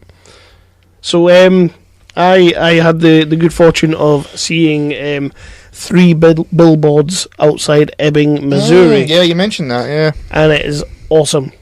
It is such a good movie, and I'll tell you for why. Frances McDormand is fantastic in it. She's like the main lead, Fargo. Right. She's the female lead. She is outstanding in this film, and she won, was it a Globe that they just had recently? Yeah. You know, when they all turned up in black and... Okay. I mean, they did it for the right reasons. It's all good. It was all like female empowerment and stuff like that. I get that. It's brilliant. I didn't read that. But some of their speeches was a bit mental, and I'm sorry. I am very sorry. But one speech rallying women in the industry together does not mean you're a front runner for a president. Fucking Oprah fucking Winfrey. I'm not being like. I will not take anything away from Oprah. She's awesome in America. Keep her over there. She's awesome. She's obviously got a lot of talent. She's fucking very, very rich nowadays. She's made an amazing career for herself. But the day they elect Oprah Winfrey as a president is the day that, like, they said shit went nuts when Trump fucking got it. It'll be even more nuts if she gets it, because... But then I was watching a video. Do you ever watch Jonathan Pye? Yeah. On YouTube's. I'm going to see him live in March, by the way. Yeah, no, you didn't invite me. But, you know... Well, I didn't know you liked it. It's neither here nor there. That's the kind of thing that you would normally go for. Pie, I love you don't like political stuff. Why the fuck would you I don't like politics, but his whole thing is taking the piss out of politics. Yeah, no, but like I genuinely didn't think that would be the kind of thing you would watch. Well, you just didn't think, did you? No, I didn't. Right. That's what I said. But he did a video about that. Right. About Oprah being president, and he was like, he was saying, when did this become a thing in America? Yeah. Where, like, the leader of the free world doesn't have to be a politician. Yeah. Yeah, where it can that's just pretty much what I was thinking. It can be a guy who's a reality TV star or a woman who has done films and has done a talk show for 20 years or whatever. When did it become a thing? You know, like, it should be, you know, you are fucking, I don't know, 14, 15 years old, and you decide at that age your calling is to become a lifelong politician. And you work your arse off, you go to uni, you go to college, you do whatever, you fucking work and you work and you work and you work your arse off your entire life to become president of the United States. Yeah. You know, but now it's like you just have to have a Twitter account and a big fucking mouth. Yeah, pretty much. Why? How is that a thing? Pretty much. That is pretty much what Trump kind of started. Trump had started that with the whole, like, anybody can be president. But no, that shouldn't. Not anybody. And it shouldn't be that. That's mental. It shouldn't be that, because Trump gets it, and then 2 or 3 months later, The Rock's going to run for president. Don't get me wrong, I'd love to see The Rock be fucking president. Like to see that as well, to be honest, Could you imagine his address to Russia? I'd be like, if you smile, I'm going to take you down Jabroni Drive. Did you think that The Rock would let you away with that? No. It doesn't matter what you think. What do you think, Vladimir? Well, it doesn't matter what you think. That would be fucking amazing. He'd be giving like people's elbows to like leaders of the other. And he would still obviously return for WrestleMania. Oh yeah, he'd come back for WrestleMania every year. Yeah. But yeah, like it's mental. It's mental. And I didn't mean to go off on a little rant or tirade there, but it's literally like he has shown us that yes, like America's kind of disenfranchised with the whole thing. They wanted a massive change, so they fucking vote him in. Mm. But ever since then, they've fucking regretted voting him in. Well, yeah. So voting in a chat show host isn't going to make things any better. Somebody with no credentials whatsoever. I mean, you could sort of argue that it couldn't make it any worse. Oh, it couldn't make it any worse. No, it couldn't. I'll give you that. I'll give you that. But anyway, 3 billboards outside of Ebbing, Missouri. I mentioned that because Frances McDormand won a Golden Globe and she gave a very good speech. She is phenomenal. She's phenomenal in this movie. It's all about how her daughter, before the movie has started, her daughter got murdered.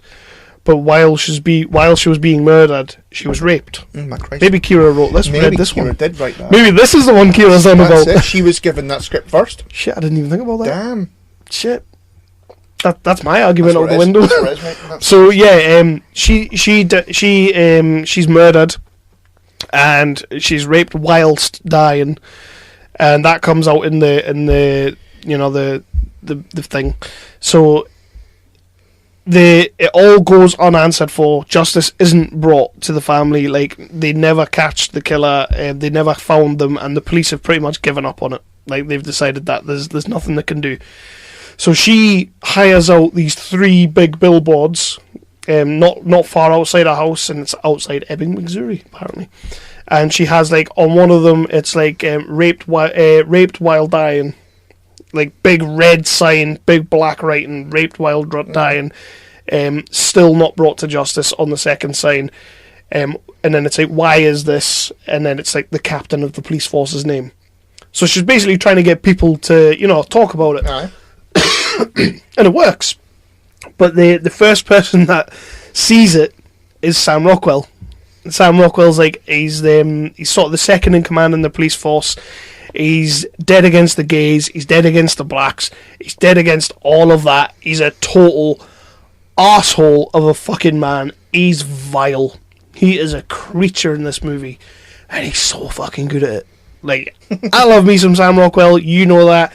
But he's so good in this movie. Like, the office across the road from the police station is the Billboard office. Like, they do all the advertising and all that. Yeah. And there's a scene in the movie where he's like, take the signs down. The police chief, who's Woody Harrelson. Woody Harrelson, again, is phenomenal in this movie. He's like, take the signs down. I can't take the signs down. She's paid up for like so long and all this. And he's like, take the signs down. So Rockwell just walks across the road, walks up the stairs. The receptionist comes out. It's a lady receptionist. Rockwell just fucking punches her right in the face. She falls to the ground. And he grabs the kid and just launches him out the window. And you're just like, this guy's awesome. Like, Rockwell in that movie, he's such a dick. And I can't, like, I've seen him play, like, shadier characters, but I don't think I've seen him play this much of an arsehole. And I loved it. Yeah. I was like, he played it really well. And there's a bit of redemption for his character as the movie goes on. Like, he learns a few things. So as the movie goes on, I don't think he's completely changed by the end of it, but he's learnt. Woody Harrelson's fantastic. He's like the police chief that sort of let it go unanswered, but you get the sense that he always wanted to catch who did it. And that's basically what the movie is. Because of her, they then kind of have to take notice and start to maybe try and find this guy. But there's a lot of like media circus around the whole thing. Like, this shit's going on. Why is that going on? And it gets quite heated. She basically gets ostracized by the whole town because it's like, why the fuck are you doing this? And it's like, why are you putting that in everybody's view? And it's a great movie. She's fantastic, Harrelson's fantastic, and Rockwell just completely steals it. And of course, he has his contractual dance scene. He's playing a racist motherfucker and still dancing about. He doesn't quite dance, but there's a scene in the movie. It's actually a very poignant scene of the movie. It's a great scene in the movie. He's got like headphones on, and there's a bit of music going on while he's reading this letter. And it's a great scene. The voiceover is fantastic. It's Woody Harrelson's doing a bit of voiceover for him. It's all amazing.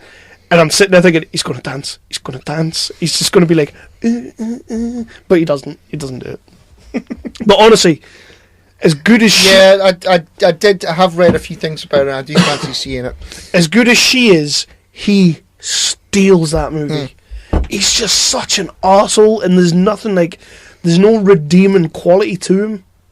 Of course, there is a bit of redemption, but when you first start watching that movie, you're like, ew. Ew. Like, even when there's like a black police chief comes to town, and he's an arsehole to him. It's his superior, and he's just a dick to him, and you're sitting there going, fuck off. Like, why are you speaking to him like that? Like, just, ew. And he made me sit there and just feel ill, which is a good sign. Because I suppose that's what he was going for. So Sam Rockwell for president. as that character. As that character. Well, he's not far off Trump, so. Well, that's a good point. We're going to get taken off iTunes. Doesn't matter, we already made the top 11, so it's all good. Yeah, first of two Brendan Gleeson films I'm going to talk about. Oh, is he still making movies? Yeah, of course he fucking is. First one is a 2016 film. It's got him and Emma Thompson in it. Right. And it's a true story set in Nazi Germany. It's called Alone in Berlin. As I said, it's a true story. And so their son has been killed in one of the... A lot of people get killed. Well, it's the war, so... We're watching a lot of killy movies. Yeah. Their son has been killed. He signed, he got drafted or signed up for the army or whatever, joined the army, and was killed quite early on in the war. And so they're obviously fucking destroyed because their son's been killed. And the story is about their grief and what they do with it. So basically, what they do with it is it's Nazi Germany. The fucking Gestapo is everywhere, and it's like, it's illegal, and you can get shot for speaking out against Hitler and the Nazis. So in their grief, that's exactly what they do. They start speaking up against the Nazis and against Hitler, and they do it by like writing on postcards. Right, it sounds like a really stupid fucking thing to do. No. But they write things like, Hitler murdered my son, he's going to murder yours next, that kind of thing. Can't be doing that. And, no, frowned upon or anything. And so different messages like that. And so, it's probably all lies. And so they start to do that. They start to write messages against Hitler, against the Nazi, the Nazi regime kind of thing, telling the truth about the Nazis. Yeah. And so it's not a story that you hear a lot about. That people, a lot of people assume that when the Nazis took over, every single person in Germany was a Nazi. They weren't. No. But a lot of people, morons, will assume that was the case. But this is the movie. It's about them trying to sort of spread the message that these people are fucking evil. Yeah. And that they're a bunch of wrong-uns, basically. I think that was one of the postcards that they wrote. Hitler's a wrong-un. They are wrong-uns. Yeah. And so, you've got the Gestapo hunting for them and trying to catch them and all that kind of thing. Right. Throughout the movie, and then it becomes like a sort of cat and mouse thing. I think it was like 88 or something like that postcards that they put out, like for people to read and that kind of thing. Right. Just different places around the city and that for people to find and people to read and share. It's really good. Sounds it. Really I'll good. Probably not watch it, but I don't think you will, it sounds it. Look, it sounds like something I would enjoy, but I'm just not in the mood for that kind of thing. But Emma Thompson and Brendan Gleeson together, it's also got the guy whose name I can't remember. It's fucking he played the big bad in Civil War. Marvel Civil War, Who was the big bad in Civil War? The guy whose family had died in Sokovia. Daniel Brühl. Yes. Aye. He's in it. All right, Yeah. Zemo. He's one of the ones who's hunting for them. He's a good actor. He is a good actor. He's an excellent yeah. actor. Yeah. Did you ever see the one he did with Chris Hemsworth about the racing? Yes. That was that great. was good. They were both good. Wasn't that what's his name? Thingy. Ron Howard. It was, yes. Director of Solo. Still no trailer. We've got a trailer for Rush though. Rush, that was it. Rush. Hey! See the way I did that? I couldn't think of the name, so I talked about something else, and then I got the name. Brilliant. That's how that works. Yeah. So yeah, Alone in Berlin. I like thoroughly Emma enjoyed Thompson. it. It's a great story. Brendan Gleeson's amazing. Emma Thompson's amazing as well. The two of them are fantastic together. I've never actually seen them, I don't think, in a movie or anything together before. But you know, the moments where they're like sort of sharing their grief is really powerful. And yeah, Is there a lot of crying in it? there's a lot of crying in it. Yeah. But yeah, Alone in Berlin 2016, give it a watch. I probably won't, but I'll tell you I will. So yeah, I had one I was going to talk about. I'm going to drop that one. Molly's Game. Yeah, you were telling me about this the other night, weren't It's a you? new one. Aye. It's a new one. Jessica Chastain in the lead role. I read the story to this a few years back. It's all about the self-proclaimed poker princess. Remember when I don't know if you probably will, because you like playing poker and stuff, don't you? Yeah, Like well, I used to. I've not played that for years. you know, like a good few years ago, I would say probably 10 years ago. We'll go with 10 years ago, when like the World Poker Series and all that was like on telly all the time, and like all the celebrities were getting involved. Jennifer Tilly was always playing, Affleck, Damon, Tobey Maguire, like all these It was like on Sky Sports for fuck's sake. Yeah. aye, and all these celebrities were like getting involved, and they were all loving it. Well, at that time, there's a woman called Molly Bloom who gets involved with this arsehole, basically. He takes her on in a sort of receptionist capacity. But once a week on a Tuesday night, he has a poker game with a celebrity called Player X. They don't name him, because obviously they've never named him. So he's called Player X in the movie. He's played by Michael Cera. And he's actually quite good in this. He's not Michael Cera, really. He's playing someone else, and he's not being a douche. And basically, this celebrity plays this game every Tuesday night, so he attracts other people who have deep pockets and want to play poker with a celebrity. So it kind of builds from there. The guy that runs the game is her boss, Chastain's boss. He's a bit of a dickhead. He doesn't like the fact that they like her and that she's making really good tips off it, so he decides he's going to get rid of her. But obviously she's got all the connections. Like, she's got all the phone numbers to all these people, so she starts her own game. And then she pretty much blows up, you know, like... But the thing about, like, she can't get done for it, because it's all, like, illegal gambling, isn't it? But she can't get done for it because she doesn't take a cut of the pot. She doesn't take anything off them. Right. She gets tips, but that just basically technically makes her a waitress as such, because she only gets tips for the games. She doesn't actually get paid for the games. And she becomes like this really big like poker genius, basically, like setting all these games up. She gets like the biggest and the best celebrities and world leaders and all that all play for her games and everything. She becomes like this conduit of like pure like gossip and knowledge, and she knows everything that's going on. But she'll never tell anyone, because that would be against the rules of the game, kind of thing. Like, you know, she's not like that. And then obviously the US government, because Player X gets a little bit pissed off with her, they all get involved. She ends up getting arrested. And this movie is basically at the same time that she releases her tell-all biography. But it's not like tell-all, because she only names like 4 people. But those 4 people were already named in a court case before that, so she can kind of get away with that. At the same time that comes out, she gets arrested for racketeering, basically. And the US government's going to take her down. It's all a power play from the US government, basically. It's those bullshit.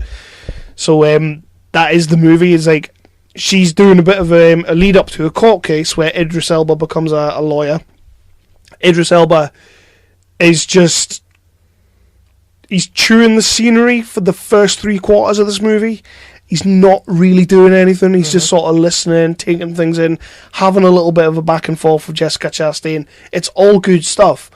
But in the last quarter of the movie, he totally just fucking comes into his own and absolutely steals this movie out from under everyone. He has one particular like monologue, you could call it. It's a good 10 minutes long, and he just, like, it's the best thing I've ever seen Idris Elba do. Like, just total monologuing like a motherfucker, and it's like, yeah, you've just stole this film. Yeah. Like, I did say to you the other night, like, he's a ball hair away from just exploding in America. Yeah, you know? he's going to be huge. Yeah, like, yeah. I he mean, is. I think they've started filming series 5 of Luther at the minute. Yeah. Which I think is a mistake. Why? I don't think they should go back to it No? because I've got the box set, so it's upsetting. But I don't think it needed to be. I don't think they needed to bring it back. It was done. Yeah. But there you go. Well, the movie is fantastic. Kevin Costner's in there, plays Jessica Chastain's dad. It's a true story, so a lot of it you're just sitting there like, oh, that's fucking quite interesting. It is interesting. And what is great is, like, I remember back then when I used to watch that shit all the time, the World Series Poker Stars and all that. You taught me how to play poker, didn't you? I think so. I'm pretty sure you did. Yeah.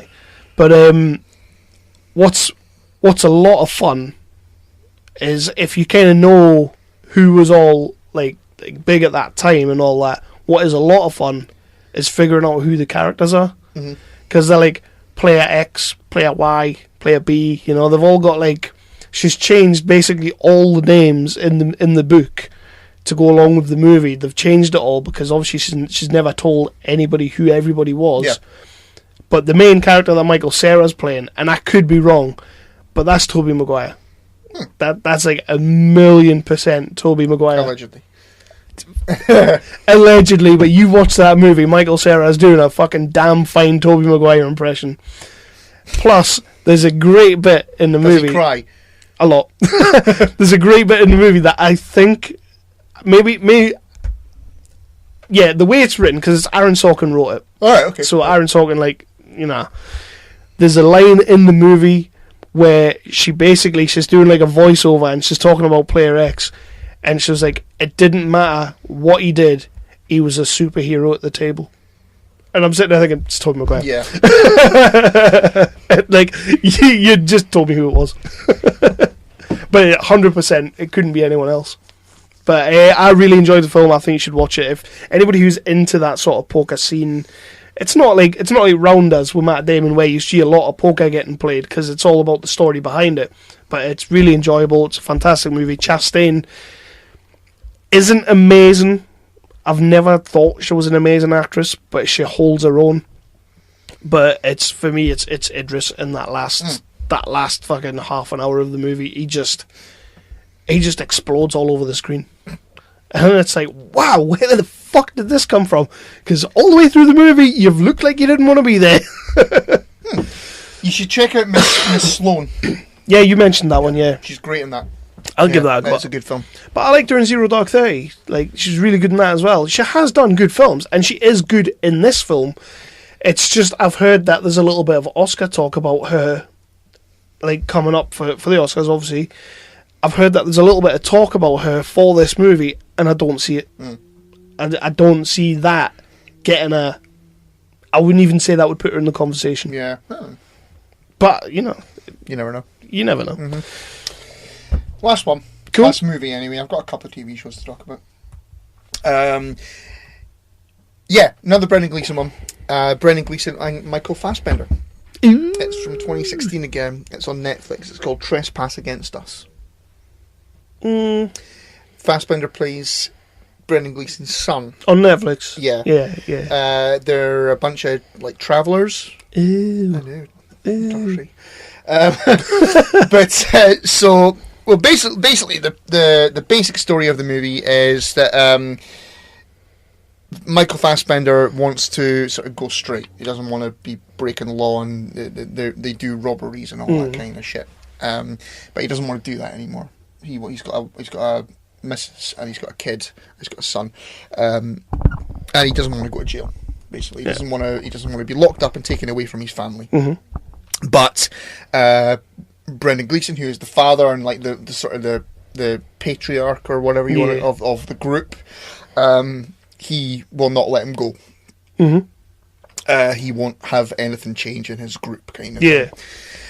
And so it's like the story of the group and how they sort of there's one, I think they're doing a robbery, and it's like they're robbing the house of a lord or something like that to punch a load of artwork. And he kind of Brendan Gleeson kind of manipulates his son into doing the robbery. Because he kind of says, well, if you don't go, then your boy's going to go. Sort of thing. So he's just a bit of a bastard, really. So it's like it's the story of the group, and it's the story of Michael Fassbender is so desperate to get away from it all because he wants a better life, and Brendan Gleeson ain't having it. And it's a good little movie. It's not it's not the best thing you'll ever see in your life, but Brendan Gleeson again, fucking fantastic. It's a different role. He's playing a bit of a cunt. Basically. You don't see that often from him. No, you don't. There's a scene in it where he's speaking to the boy. Fassbender's wife. I'm not sure if they are actually married. Wife or girlfriend have insisted that their kid goes to a school. Right. Like a proper school, not being educated by the group, like Pikeys get. And there's like Fassbender is away doing the fucking robbery and that, and there's a bit where the wife girlfriend is looking for the son, and he's in a room with Brendan Gleeson, and Brendan Gleeson's sort of speaking to him and saying, you can't trust anything that those fucking cunts are telling you in your school and all that sort of thing. And the woman who has been in something, and I can't remember, I think she was in Being Human. Right. I think. As the ghostie? No, not Annie, no. Do you remember the series where they I didn't watch it all. You didn't watch it all? Alright, okay. No, doesn't matter then. Doesn't matter. I think she was in Being Human, but I might be wrong. But she's a British actress. She's been in loads of things. But she comes in and she's like, come with me. We're going. Come with me to the wee boy. Aye. And Brendan Gleeson is like sinister as fuck in that little scene with the women and all that. It's great. Just great performances. It's a good little story as well. It's like the characters have got nice little arcs and that. Good little story. Nice. Yeah. Nice. So that's a little film that you watched. I normally on the podcast I tend not to. We get sent like a lot of like independent stuff and that I review on the website and stuff. Like if you want to see the reviews for them, go to the website or go to nerdly.co.uk with Phil. He puts all my stuff on there as well. But I got sent a fantastic little movie that I do want to talk about on the podcast because I genuinely was really taken back by it. It's called A Bad Day for the Cut. It's like a small independent movie set in Northern Ireland, and it's like it's one of those ones that like when you watch Dead Man's Shoes, like it's got a lot of the Shane Meadows to it, like a lot of that feel like nothing's really happening at the start of the movie. Like sort of you get introduced to the main character who's Donal, and he lives on a farm and he lives a farmer's life basically, fixing the fields, fixing the fences and all that, and it's all quite boring and mundane. He lives with his mum, so like she's still kicking around in the house and all that, and it's sort of like the only sense that you get from Donal that he wants something other than this life is that he receives like a camper van in a shitty trade for a car, and he gets a camper van and he doesn't want it at the start, but he's kind of like, fuck it, I'll take it. And he kind of does the camper van up, and he's talking about going down south and all that. He's talking about going like on a holiday in the camper van. He's like, he'll take his mum and all that, and his mum's not having it. It's like, fuck it, we'll just stay on the farm. But he wakes up one night in a drunken stupor. He sort of has like this really shitty nightmare, and it's a weird nightmare that he has in the way they play it. And they show it again later in the film. Like it's the same thing happens again. I still don't really understand what it means to the film, but that's neither here nor there. But he gets woken from his nightmare because a couple of guys have broken into the farmhouse. He's asleep in the camper van. A couple of guys have broken into the farmhouse and they've killed his mum. Oh shit! Yeah.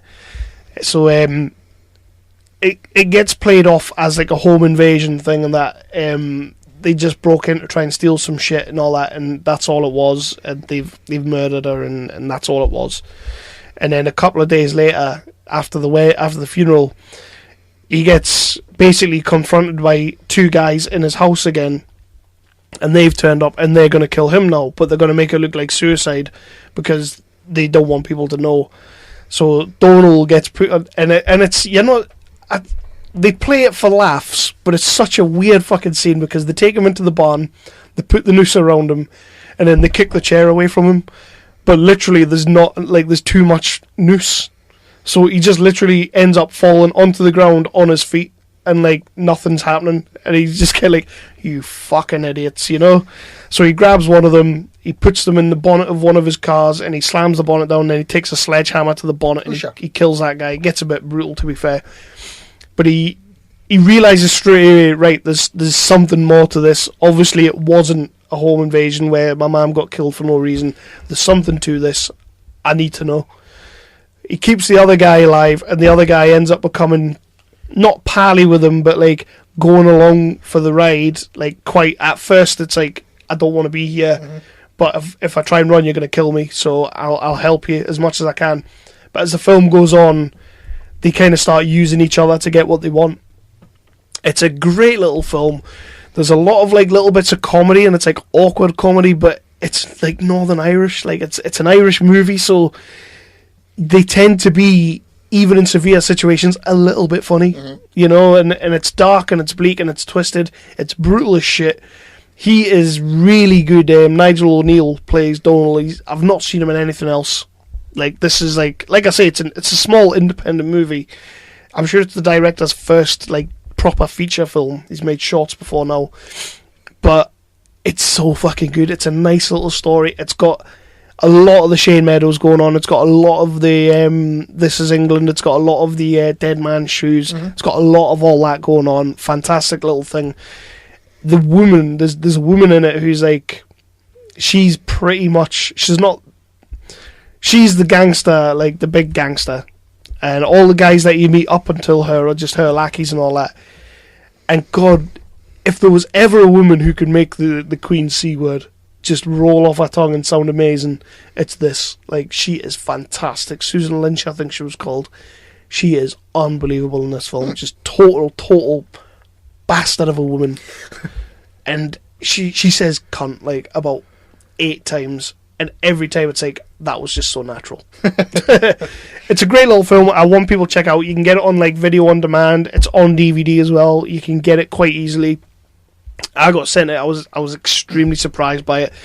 Don't normally talk about those movies on the podcast, but I wanted to talk about that. You'll have to send me that. That sounds quite good.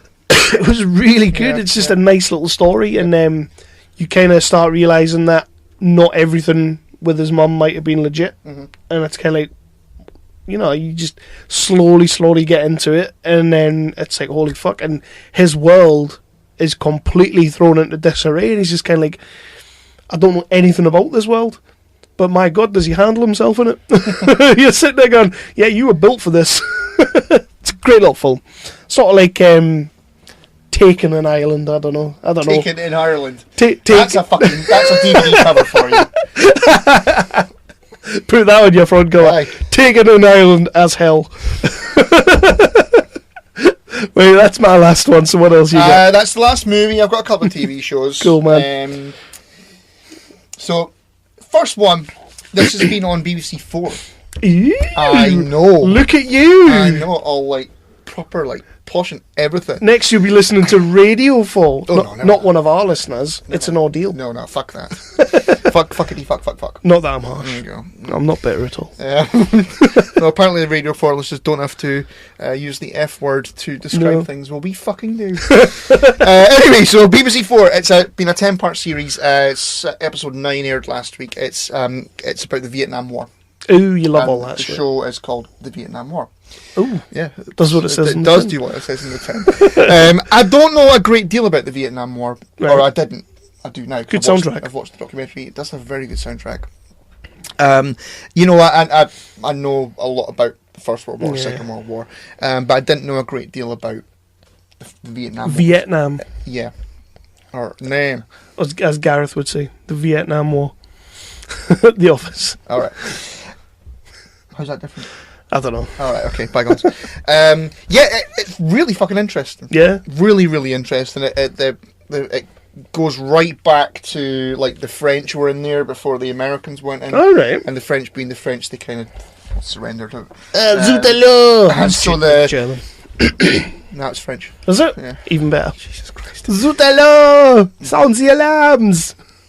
That was German. What the fuck, man? Sound the That would be alarms! sound lit alarms. Sound late alarms! Sound late alarms! Alarmes! Sound the alarms! Sound the alarms!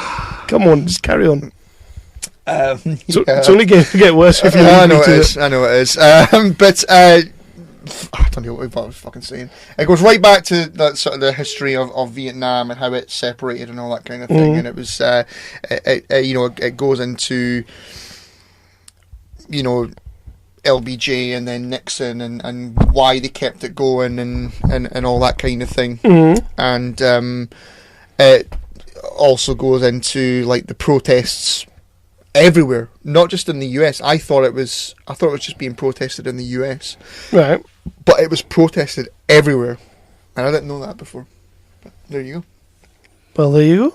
We didn't protest it, did we? We did. Ah. Yeah. We weren't in it. We weren't part of it. No. But we protested the war. Not us personally. We protested it and then patented the soundtrack. Yeah.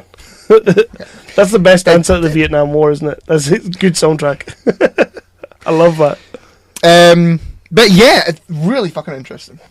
I may give that. Well, I won't. I don't think It's on BBC Four. It's just like a complete hackle situation. I just don't know. I don't know where that channel is on my Skybox. I do like a war documentary, and this is, like I say, it's 10 episodes long. It's being shown at the moment here. So is it done like a documentary, or is it done like the Pacific and Band of Brothers? Oh no, it's a proper documentary. Yeah. Right. Does that put you off again? Spielberg could do a Vietnam Band of Brothers. Vietnam War. I mean, I will be rewatching it. Yeah. Because, it's been really, really interesting. Cool, man. Cool. There you go. I'll let you finish off. The only other thing that I really had to talk about was I watched LBJ. I mentioned that to you, but I'm going to wait till you watch it. I am going to watch that. I don't want to talk about that one at all until you've watched it. All I will say is that Woody Harrelson is fucking immense. He is, like I said to you last night, he's going through a Matthew McConaughey. Like a couple of years ago, Matthew McConaughey kind of, they called it a McConaissance. I know, wankers. But he was making his big comeback, and he was like all over the place. He was doing fantastic movies. He was doing great stuff, and then Christopher Nolan hired him for Interstellar, and it all went to shit. But right now, Woody's going through that. I don't think Woody's ever really went anywhere. I would say that like say the War for the Planet of the Apes and that, and those kinds of movies. Well, that's the thing. You've got like War for the Planet of the Apes, which he was great in. You've got the 3 Billboards film, which he's fantastic in, and then you've got this LBJ, which he's fucking incredible. And it actually, like, I saw his name in the opening credits, I knew who he was playing. Even when the movie started and he came on screen, I didn't recognise him. I was like, he's quite. Yeah, it's a really good film. I don't want to talk about it. No, don't talk about it anymore, because I am going to watch that. We'll speak about it in the next episode, probably. Last thing I'm going to talk about on what you've been watching. It's a Netflix exclusive, I believe. British show. It's called End of the Fucking World. Yeah, I've been avoiding that. I kind of just... I watched it last week when I had all the AIDS. I was just wanting to not move and put something on Netflix that would just autoplay. It's got the kid from Black Mirror, the one who was probably the best episode in the previous series. Who was remember he got the text saying, "We know what you've been doing, and if you don't want your video shared." Oh yeah. Him. Oh, who's a fucking great little actor, by the way. Cool. So his character wants to murder. He thinks that he is a serial killer, basically. Aren't we all? Weetabix. How are you? I'm a serial killer. But so he thinks that what he's like built to become a serial killer. Right, he's had like a tragedy in his past. He saw his mother commit suicide, which is, you know, it's like either going to be a superhero or a serial killer in that kind of situation. And he kind of befriends a girl in his class at school who is like basically like a social outcast. She doesn't give a fuck. She just doesn't want to be part of that, of anything. And he becomes friends with her because he's got it in his head, she'll be my first murder. Cool. So they kind of you don't mean that, do you? No. They become friends. Is this another one of those situations where you were sitting there going, I really shouldn't be watching this? No, it's mostly like, don't move because you'll cough your fucking guts up. No, I actually really enjoyed it. It was just I don't want to use that word, but it was just a sweet little story. Because, you know, he kind of realises that he isn't a murderer. That's right. Not... He just, it was like, I don't know, like a defense mechanism or something like that to deal with, you know, to deal with his mother's suicide. And they become friends, and she thinks she's got a similar thing where she thinks she's a bit of a whore. Now I'm in. Yeah, she's at school, you sick fuck. Oh, that's wrong. That's wrong. Yeah, well, there you go, you fucking did it. And well, there's a moment in one of the episodes where, like, you think that he's gonna shag her because she thinks that she wants him to fuck her because she's a whore. Right. You know what I mean? That sounds shit. It sounds awful. And she is, because they've become closer, they've become friends. This is sounding really crappy. Yeah, it sounds awful. I really enjoyed it, and fuck yourself. Yeah, but you did have the AIDS, so... I did have the AIDS. But it sounds awful. I'll tell you, like, you know when you flick through Netflix and it, like, puts the trailer on every now and then? That trailer came on, and I was like, yeah, fuck that. Like, it just looked horrendous. It's got a woman from Game of Thrones in it. Don't care. And that's genuinely, like, one of those types of shows that I would watch and eat the fuck up. But no, I just, like, I saw that trailer, I was like, oh no. Yeah. He's like, I'm a motherfucking psycho and I'm gonna fucking kill someone. And I was like, no. That's exactly what he did. That's exactly what he did. Millennial fuck. I know, right? I know, I watched it all. Fuck. Yeah, I enjoyed it. That makes you worse than I them. had the AIDS, so you can suck my booze. So is that you done with what you've been watching? That's all I had as well. We just had a cheeky little question come through on the fly there. Good. From Kev Wright. Okay. Yeah. Mm-hmm. Asking, he sent us a listener question. I'm sorry, Kev, if you've had to listen to 2 hours to get to your question. Am I the only one to listen to all 99 episodes? I will say that you probably are, however, shoddy commitment, because we've done way more than that. We've done a good 100 and odd, so... But fair play, Kev, you know, keep it up. So he's like our Doug. No, because he doesn't send questions. And lazy. Although, when we went to Fear and Loathing, he really did, like, suck our dicks quite a bit. He did. Yeah. He did, It was like, oh man, the show's still out there. And we're like, steady on. Which it was quite nice to hear. I like Kev. Kev's cool. Yeah, so are we going to move on? Well, we'll do a top 5? No, we'll do fucking goddamn that bloody... Yeah, let's get our 100%er out the way. So, cheeky little promo and...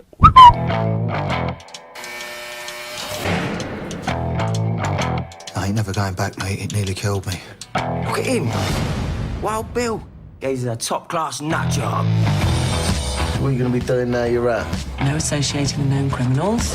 Bill, you're officially back, eh? No excessive drinking. Come on, then. Get it down, yeah? What is this? Who's that? That is your old man. He stinks. 100%. This movie that we are going to talk about. This section is normally the 0%ers. We changed it because it's our episode 100 to the 100%er. It was a British movie called Wild Bill, directed by Dexter Fletcher, starring Billy Kimber from Peaky Blinders, also known as Charlie Creed Miles. This is his proper name, and a whole host of other awesome British talent. I'll let you start, because I pretty much know what you think, but yeah, okay. Let's get into it. Yeah, 100% my arse. Yeah. Nah. I didn't finish it. I've not been in the greatest of moods the last few days. This was the wrong film for me to put on because I couldn't be arsed with it. But you'll watch a Vietnam War documentary. I know. I thought it was boring. I got about 45 minutes in, and there was still an hour to go, and I pretty much said, fuck this. But that's when it kicks in. I don't care. Oh, you missed the best. I don't care. I couldn't be less interested. I'm not taking anything away from anyone in it. I was really desperate to like it. Will Poulter's in it. Yeah. But I just couldn't be less interested. I thought it was boring. Yeah, I put it off, so I can't really comment any more than that. But I wasn't in the fucking frame of mind for a fucking Cockney Wide Boy movie. Yeah, it is a Cockney Wide Boy movie. It has that aspect to it. I'm getting sick of those types of Brit movies. Like, I know obviously if you're making a film in London, that's probably what it's going to be. Yeah. But like, I'm getting sick of those kinds of movies that becomes what a Brit movie is a bunch of guys who say think instead of think. It just, I can't be arsed with it. Yeah, I get what you're saying. I do get what you're saying. Me personally, I'm not sure I would give it 100%. I really enjoyed the film. I got a good little kick out of it. It becomes a really nice story towards the end, because it's all about like Wild Bill comes out of prison and he goes to stay with his two boys. His two boys don't want him there, but through set circumstances he has to stay there so that they don't get sent into care and he can get his drugs back off them. So like that's pretty much the story in a nutshell. He kind of gets involved with the Wrong'uns, who is like a cast of like, you know, you've seen them in everything. Yeah, I did see one of them is Danny Dyer's mate from the Football Factory. You had Danny Dyer's mate. You had Ramsay Bolton. Yeah, that annoyed me as well. He was the accent he was doing pissed me off. He was, to be fair, terrible. he really was. It was nice to see him, but he was. I don't know what he was trying to do. I can't be doing with people who speak like that. It pissed me off. I know. You had the leader of the gang, Terry, who was played by Leo Gregory, who I'm a fan of. He was in Green Street. He was Bother in Green Street. I think he was in the IT Crowd. He probably was. Yeah. He's turned up left, right and centre in just about everything. Yeah. Follows us on Twitter, by the way. Fair play. And he likes us because I said I was watching Wild Bill and he was like, I hope you enjoy it. So that was cool. You were on the fucking... exactly. Good job I was using it. As well, I've gone dark. You had Sean Pertwee was in there, played a copper at one point. Very, very small role. Jason Fleming turned up at one point, obviously because it's Jason Fleming, he likes all British movies. Mm-hmm. Andy Serkis was, Andy Serkis in a non-mocap role, basically playing Gollum. Was he playing Gollum? It was very... I only saw him once. He was sat on the park bench. Yeah, you only see him twice in the movie. He turns up twice in the movie, that first time, and then right at the end, you get a second scene, and he's basically being Gollum. And it was mental. There's so many people in this movie. You had Annie from Life on Mars, but you wasn't that bothered about her. She was like the prostitute girlfriend. Oh yeah. Obviously, Will Poulter was in there. Just everybody was in it. And I'm sitting there thinking, my God, there's all these amazing, amazing British actors. And the movie does kind of fall flat. But the last half for me, when it becomes less of a Cockney Wide Boy movie and there's like this really, really good story about a father just trying to reconnect with his sons. That's what the movie becomes towards the end. And it's, I could have told you that 5 minutes in. Yeah, that's what the movie was going to turn into. Obviously, that's what it's going to turn into, but it's just they slow play it, and then you get like the last half an hour, and you're like, oh, that's pretty cool. It's not for everyone. No. I totally agree that it's not necessarily 100%. I kind of don't know why they've given it 100%.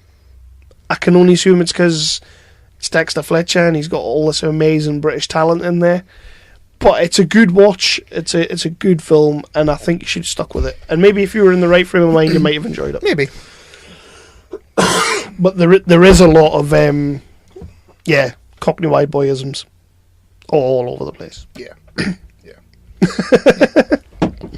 So, yeah, I don't actually have another one because I think we were going to take a break. We're going to take a break from that, yeah. I think we were going to go back or we spoke about going back to the Revisited. Yep. So we're gonna, let's do that. Will we go back and do Waterworld? Kevin Costner's birthday today. Well, there you go. There you go. That is perfect. On the motherfucking we did do what did we do for Revisited? We've done a couple of already. Yeah, I can't remember what we did, but we did a Twitter poll about 6 months ago. See, people voted for us. Always come back to our promises. Exactly. We're like a good comedian. You never forget what meeting you were on. That came out wrong. Yeah, it did a little bit. That really came out wrong. Anyway, but we did do a Twitter poll about 6 months ago, and people voted for us to watch Waterworld as part of 365 Revisited. So we will do that for the next episode. Yeah, good, because I didn't have a 0%er. Good, that's fine. Yeah, I need a break from it. Yeah, Saving Christmas really. We had a couple of couple of really pants movies that it started off quite well with the fact that it started off really positive. Yeah, I don't know what people are going on about, and then it became I know exactly what people are going on about. Why would anybody let Kirk Cameron make a movie? But you know what I think it is, I have had a little think about this, and I think it genuinely is the reason. Like going back the way, right? So we started. Like this, 2017. We started at 2017 and we've gone back. Let's be honest, over the last 4 or 5 years, people have become a bunch of assholes. Yeah. So the 0% score, I don't think is reflective of most of the films we were watching.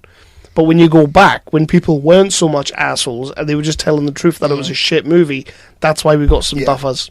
Like Bright, for example. Yeah.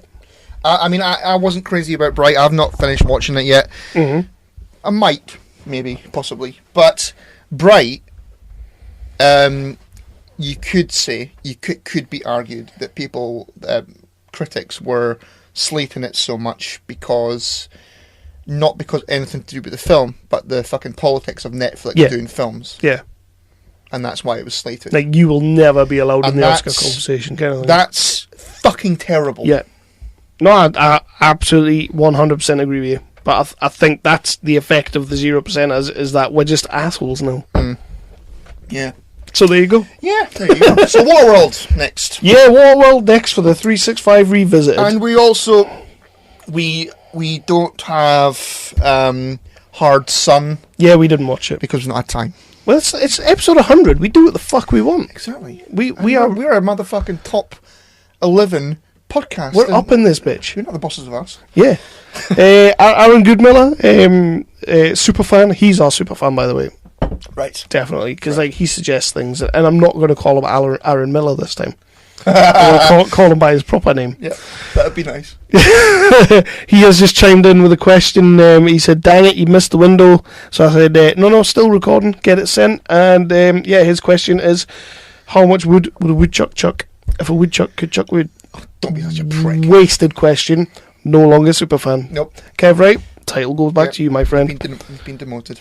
Cheeky little promo, and we'll be back for our Clippy Top 5. I'm Jason. I'm Jeff. And I'm Blake from the History of Bad Ideas. And we'll get back to your regularly scheduled program here in just a second, geek listeners. But we do a weekly podcast called The History of Bad Ideas. Yeah, where we'll discuss things like television or movies or music or games or any other thing that falls into our geek-related podcast knowledge. You can find us on Geek Life Radio, Fridays, 10 a.m. Eastern, 9 a.m. Central, or Radio-Blitz, Saturday, 9 a.m. Eastern, 8 a.m. Central, or you can listen to us whenever the hell you want on iTunes and Stitcher. Check us out. Roger says goodbye. Goodbye. Press the record, maybe. So, yeah, we just recorded like a whole hour and I wasn't even recording. No, that has happened before, but this time it was like 10 seconds. You can't do that on episode 100. No, you would think we're professionals by now. Well. So, Chris, why did we start the podcast? Yeah, it's a good question. Well, we just kind of... what did we do? We just, Well, to be fair, I don't think you can actually answer that question because I kind of just forced you into doing the podcast. It's like Keira Knightley reading those scripts. I pod raped you. You pod raped me? Within the first 5 minutes. That would make you the female of this podcast. Well, thank you. Thank you very much. No, it was we had the website. We were both doing stuff on the website. Yeah, we were right. No. That was when you cared about the website. Yeah, that's when I gave a fuck. No, we were just, we were always sort of sat having a few beers and watching things like Empire and whatever else and talking bollocks. Yeah. And, we kind of just went, you know what people would really like to hear is this. I don't think we thought that. I think it was like, you know what we could do and people probably won't listen to? We'll never make the top 11 on iTunes, but we could do it anyway. And it was like Darren, a good friend Darren, lent me his little Zoom recorder, brought it down to yours. I think we watched Fanboys, Empire, probably like another 3 or 4 films, recorded like 2 hours? Something like that. And we spoke about Comic-Con as well. Yeah, it was San Diego Comic-Con. Was it not the Avengers Assemble trailer? Or was that... BVS trailer, yeah. And then it took me like 4 months to edit that. Thankfully, I'm a lot quicker now. It was one a month, wasn't it, at that point? Yeah, we were doing one a month. Yeah. Remember those days? I mean, right now we're doing 2 a week. That is mental. Yeah, it is. I mean, that will not carry on past Road to Infinity Wars. Like, I'm not doing 2 a week for any length of time. That will be finishing with the Infinity Wars. Christ, if we could record them all now, I would do it. But yeah, we went from like 1 a month to like 1 every 3 weeks to 1 every 2 weeks, once a week. Well, that started the start of last year. Really went once a week, and now we're 2 a week. Yeah. It'll be fine. Well, do you think that's what it is? Do you think that's why we did so well on the iTunes? Just oversaturation. It's like, maybe it's just like fuck me, they're putting out like 6 episodes a day. We need to put them somewhere on the list. I don't know. If we do that, they might stop. But no, that's pretty much how it started. Yeah, we were constantly getting drunk watching films and said, well, maybe we'd had a couple of blackouts from getting drunk watching films, and we sort of said it probably would be a good idea to record it. Yeah, so we can just so we know we're not raping each other. Yeah, exactly. And then, well, that happened, and it's like, oh well, we'll put it out anyway. That was the famed episode 6, which we don't talk about anymore. Well, not when we're recording. Why was the sound so crappy on that one? Too much screaming. What? But that and Aaron sent us that question instead of his crappy question that he asked in the first place. We you know what, we've mentioned it countless times. We've spoken about it countless times as to why we do this podcast. It is something that, I don't know, it kind of keeps us both going. Like, I've had some pretty rocky, shitty fucking things happen in the last 3 years, but the one thing that's been awesome right through, well, not the one thing, but one of the things that has been awesome all the way through is this thing that we do, and I love doing this.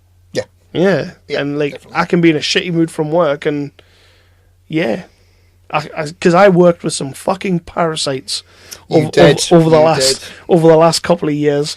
I worked with some really nice people as well, by the way, if anyone's listening. I did, and other supermarkets are available. Please use them.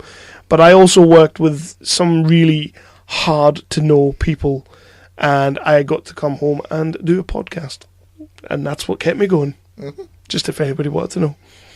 There you go. Now they do.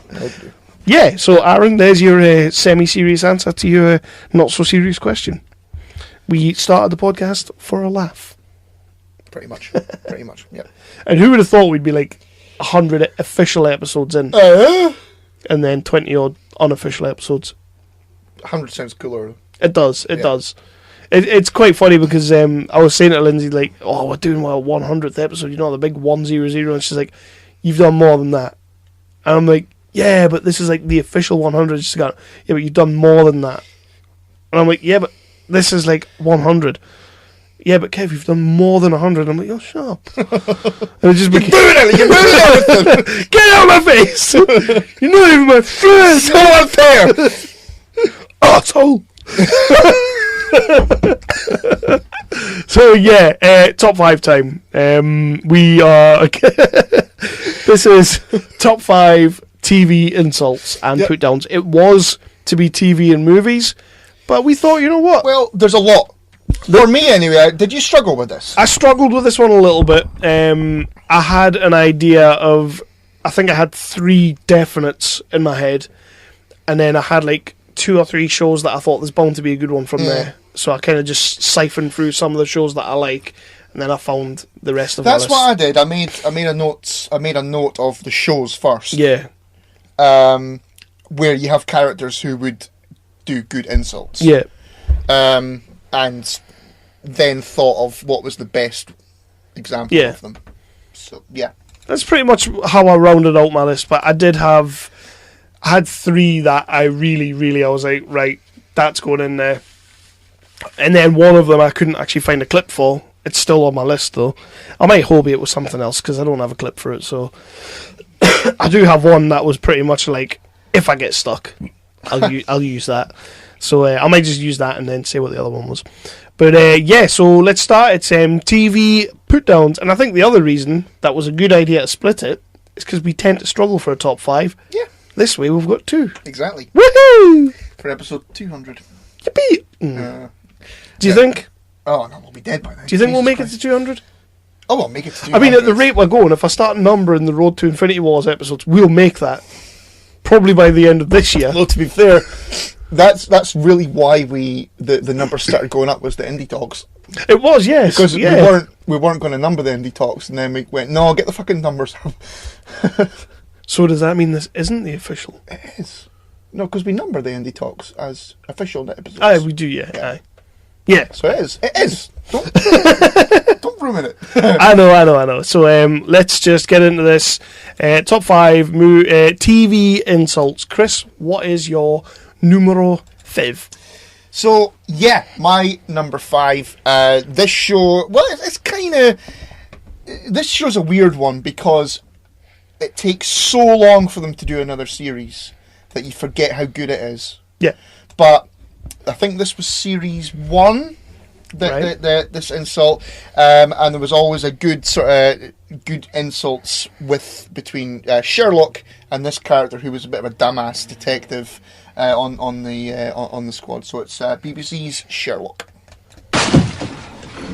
Jenny.pink@mephone.org.uk. Oh, I've been too slow. She didn't have a laptop, which means she did her business on her phone. So it's a smartphone. It's email enabled.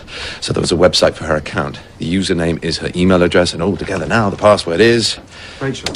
So we can read her emails. So what? Anderson, don't talk out loud. You lower the IQ of the whole street. We can do much more than just read her emails. It's a smartphone. It's got GPS, which means if you lose it, you can... Benedict Cumberbatch, man. Benedict Cumberbatch, I completely even forgot about that character. Yeah? Yeah. Was he only ever in the first series? He was in... No, he was in all of them, I think. Was he?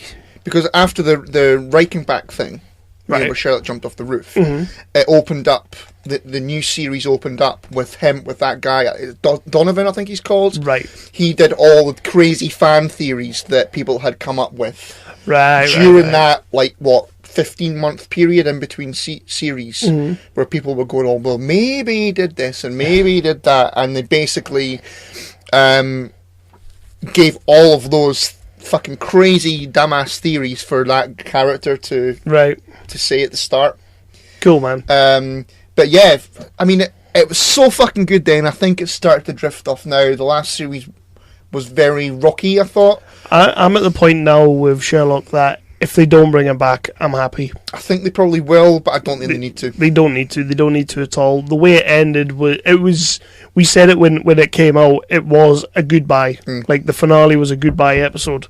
So it could stand and stay. The last series was ropey. I loved the finale though. The finale was fantastic. Was that with his sister? Yes, yeah. and him. I want to break free and all that with Moriarty and everything. Yeah, that was a cop out though. It was a little bit, but I still loved it. Yeah, I still loved it. Yeah, I did. I was thinking of putting the series 1. Moment in there with Moriarty, but before you know he's Moriarty. Yeah. Where the pathologist woman introduces him to Sherlock. I think it's actually episode 1.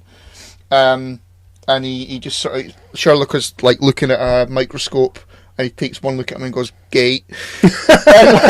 And he goes away, and Sherlock does what he does. He goes, "Oh well," and all that. Not to mention his underwear and all that kind of thing. And it's fucking great. But I think that the insults between Sherlock was Moriarty introduced in the very first episode? I think he was, because John Watson was introduced, and she didn't, and the woman didn't know who John Watson was. Wow, I can't remember that. You're gonna have to rewatch. I need to go back. Yeah. I need to go back. Pretty sure they're all on Netflix. Nice. Yeah. I never realized. I honestly thought that the first time we met him was in the swimming pool at the end of the series. No, you meet him before that. You meet him before that. Wow. Yeah, but not as Moriarty. Yeah, obviously as Andrew Scott. Yeah. I need to go back and watch them. I need to. So my number 5 is less of an insult, more of a put down, from a classic British TV show that I think I've probably quoted many times on this episode.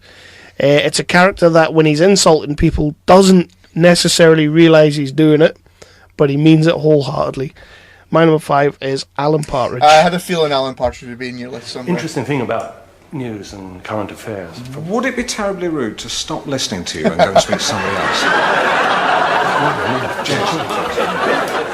Again, less of an insult, more of a put down. Like, would it be terribly rude to stop listening? That's just Alan Partridge. Well, he's just a sort of self-centered bastard, basically. Pretty much. If there's a way for him to further his agenda, sort of thing, then he's going to do it. I'm sure in the episode is like it's literally one of those cases where Alan sees someone across the room that he would rather speak to, but like he's the genuinely tactful Alan Partridge that we know, and just goes for it, just says what he's thinking and goes. I love Alan Partridge. I tried to look for a couple of other ones, but that's the one that does like kind of stick in my head. Apart from like, give me another series, you big bastard, and all that. No, you shit. You shit. Aye. That's like another line that he comes out with. But for me, when it comes to Alan Partridge's best stuff is when he's not necessarily insulting people. He's just trying to get away. Yeah. He's trying to do something else, and he just says what he's thinking. There's a lot of, again, not put downs, but with Lynn. Yeah, there's some great stuff with her. I think is it series 2 where they've had a crash, and Lynn's like, "Oh, that she got the shell shock," and he goes, "Don't move, you've broken your neck." Like moments like that, yeah. But there was another one when he's saying that he likens that to someone else, and he's like, who's it? He's like, Lynn's like my Burt Reynolds, but like was a little bit chubbier with a better mustache or something like that. Basically saying she's got a mustache. I can't remember the wording to it, but that's pretty much what he says. So your number 4? Yeah, my number 4. Well, okay, so Blackadder, similar to Alan Partridge, Blackadder had to be on my list. Yeah. But it's one of those shows where it wasn't. I struggled to find a clip that just. Blackadder is one of those ones where it's more like one-liners rather than insults. But this, some of the best moments in Blackadder was when Rick Mail was there. Yeah, I've not watched. I know a lot of it, but I've seen like clips and bits and pieces of it. So this is from Blackadder Goes Forth, the World War I series, and it's Laura Flashart, who is Flying Ace, crashes in Blackadder's trench. Rick Mail, man. I know. Is me on the walls of your dugout, haven't you? I bet you go all girly and giggly every time you... I'm afraid not. Unfortunately, most of the infantry think you're a prat. Ask them who they'd prefer to meet, Squadron Commander Flashheart and the man who cleans out the public toilets in Aberdeen. They go for wee jock Poopong McPlop.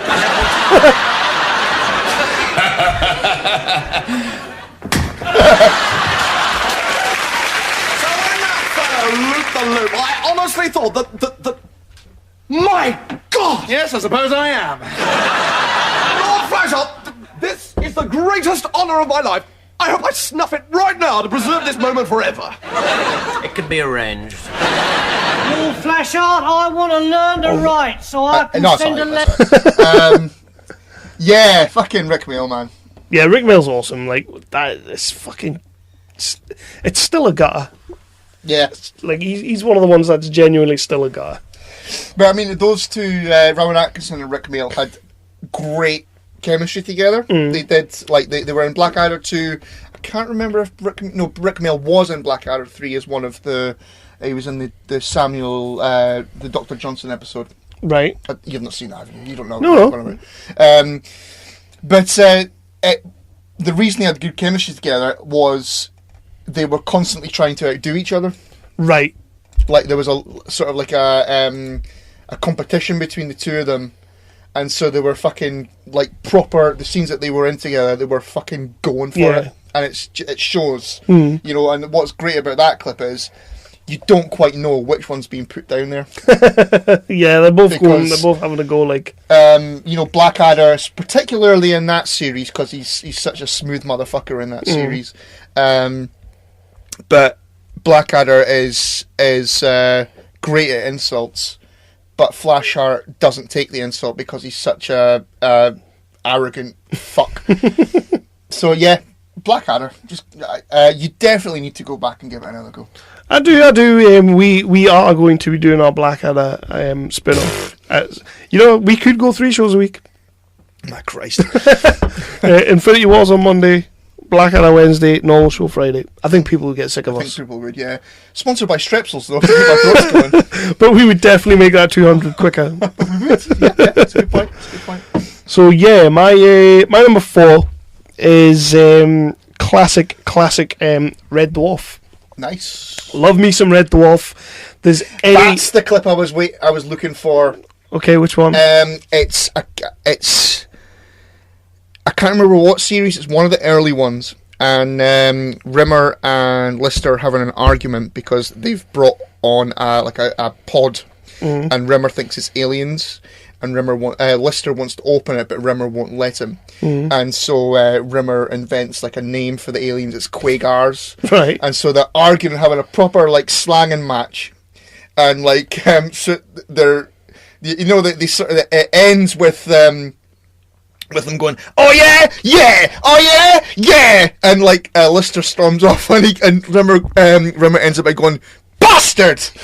And it's one of the funniest fucking things I've ever seen. There's a lot like that with Red Dwarf, where like the end punchline or the end insult is literally just a word, like tosser or bastard or arsehole or stuff like that. Smeghead's a popular one. Yeah. I was originally looking for the triple fried egg sandwich with the chili cheese. Oh yeah. I was looking for that. You know, when Rimmer's kind of like, you are the triple fried egg chili cheese sandwich because you shouldn't work. Your ingredients don't work. You don't work. You're a slob.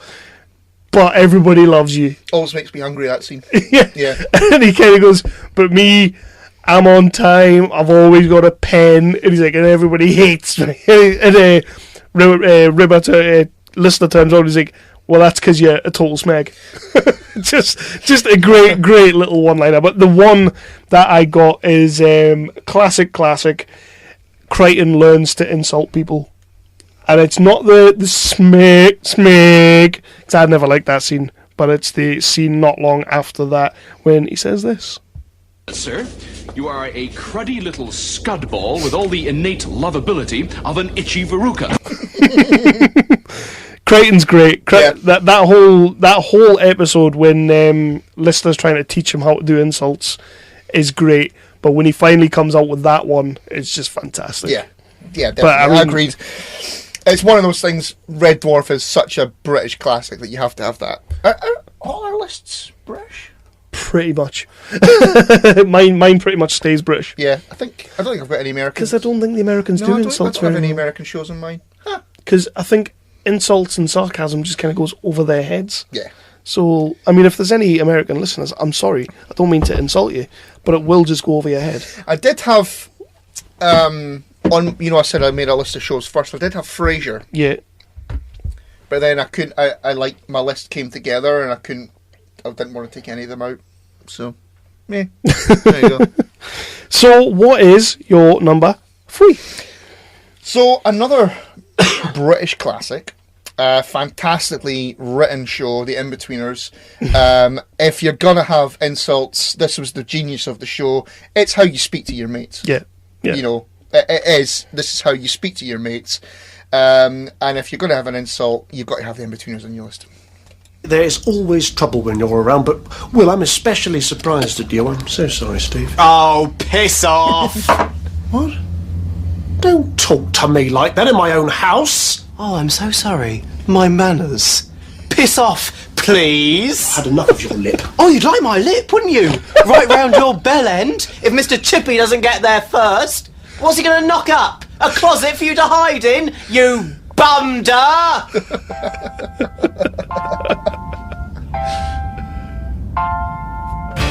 Amazing. Yeah, The In-Betweeners, man. There's some classics in that show. Yeah. There is some absolute classics. I did go through looking for something out of The In-Betweeners, but yeah, I couldn't really decide. There was two that I really liked, and I was just like, nah, I'll just let it go. Bumder was in there because Bumder was it's one of the best ones. I think the other one would be it's not an insult to any of the other guys. It's when Will gets onto the roller coaster.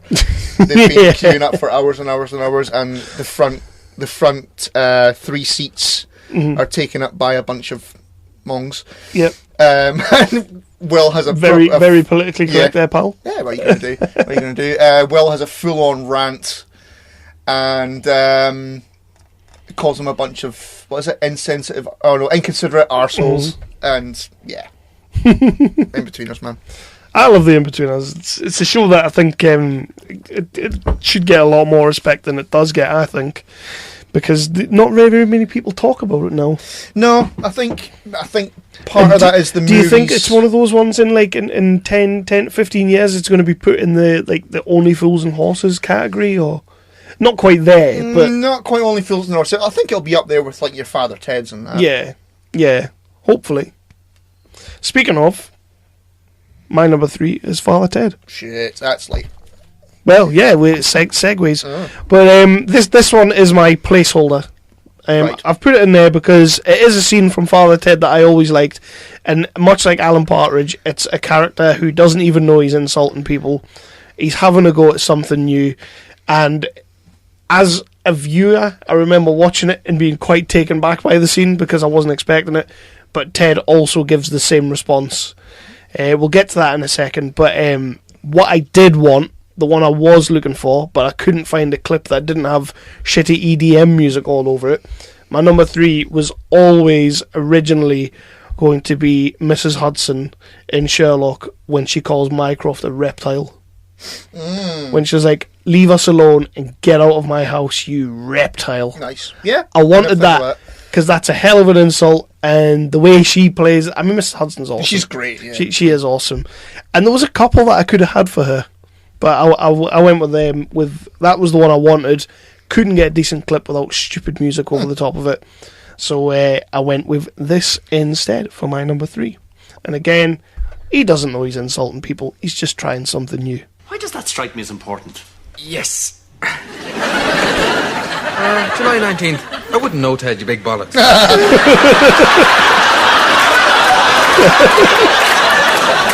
I'm sorry? I said I wouldn't know, Ted, you big bollocks. Have you been reading those Roddy Doyle books again, Dougal?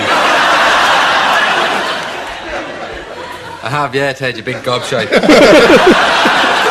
Yes, well, that's all very well, but you have to remember... Father Dougal. Oh, he's amazing. Father Dougal is amazing. I went into Father Ted, and because obviously I couldn't get the one I wanted from Sherlock, so I thought, well, there's a lot of good things. I mean, Ted's got some amazing put downs in Father Ted, but I remember that one because literally it did. Like, you just like, fuck, Dougal's sitting there insulting him.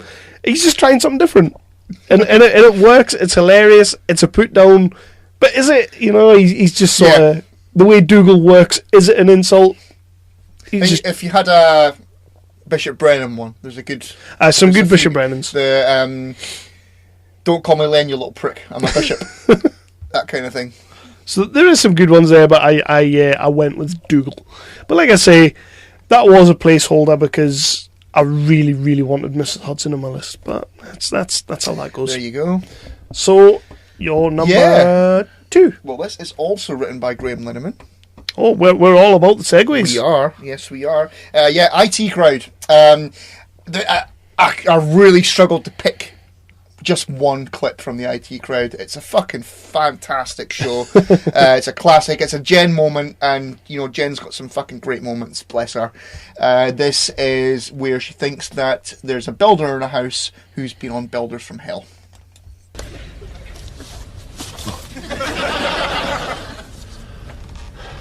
You off somewhere? Yeah. So, what's next on the agenda? Look, Jen, I know what's going on. You do? And it's fine, I understand, I really do. Oh, so you understand how I feel? Yeah, but you are barking up the wrong tree. I mean, I think you're a top bird and everything, but you're not really my type. I mean, I like tall, beautiful girls. I don't fancy you big ugly builder. I'm trying to stop you having a piddle party in my house. What? Builders from Hell. Ring any bells? I don't know what you're talking about. I think you do. Well, I don't. I mean, you haven't been on Builders from Hell, that's what you're saying? No, I haven't. Oh, really? Yes, really. Really? Really? Well, let's forget about it, shall we? Forget all about it. This conversation's beneath us. Wow, I love what you've done to that wall, Gary. I haven't done that wall You yet. haven't even done it. I love it. Jen's amazing. Yeah, that's a show I need to watch. Like, Have you never watched IT Crowd? No. No, it's never really been up my my avenue. Like, I've never really, and I know fine well what you're gonna say. It's right up your street, Kev. I know you're gonna say that, but just something about that show. Just I like.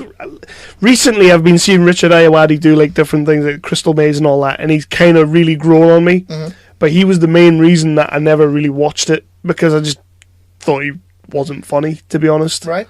He's the best character in it, man. I know. And then Chris O'Dowd is doing a lot more stuff now.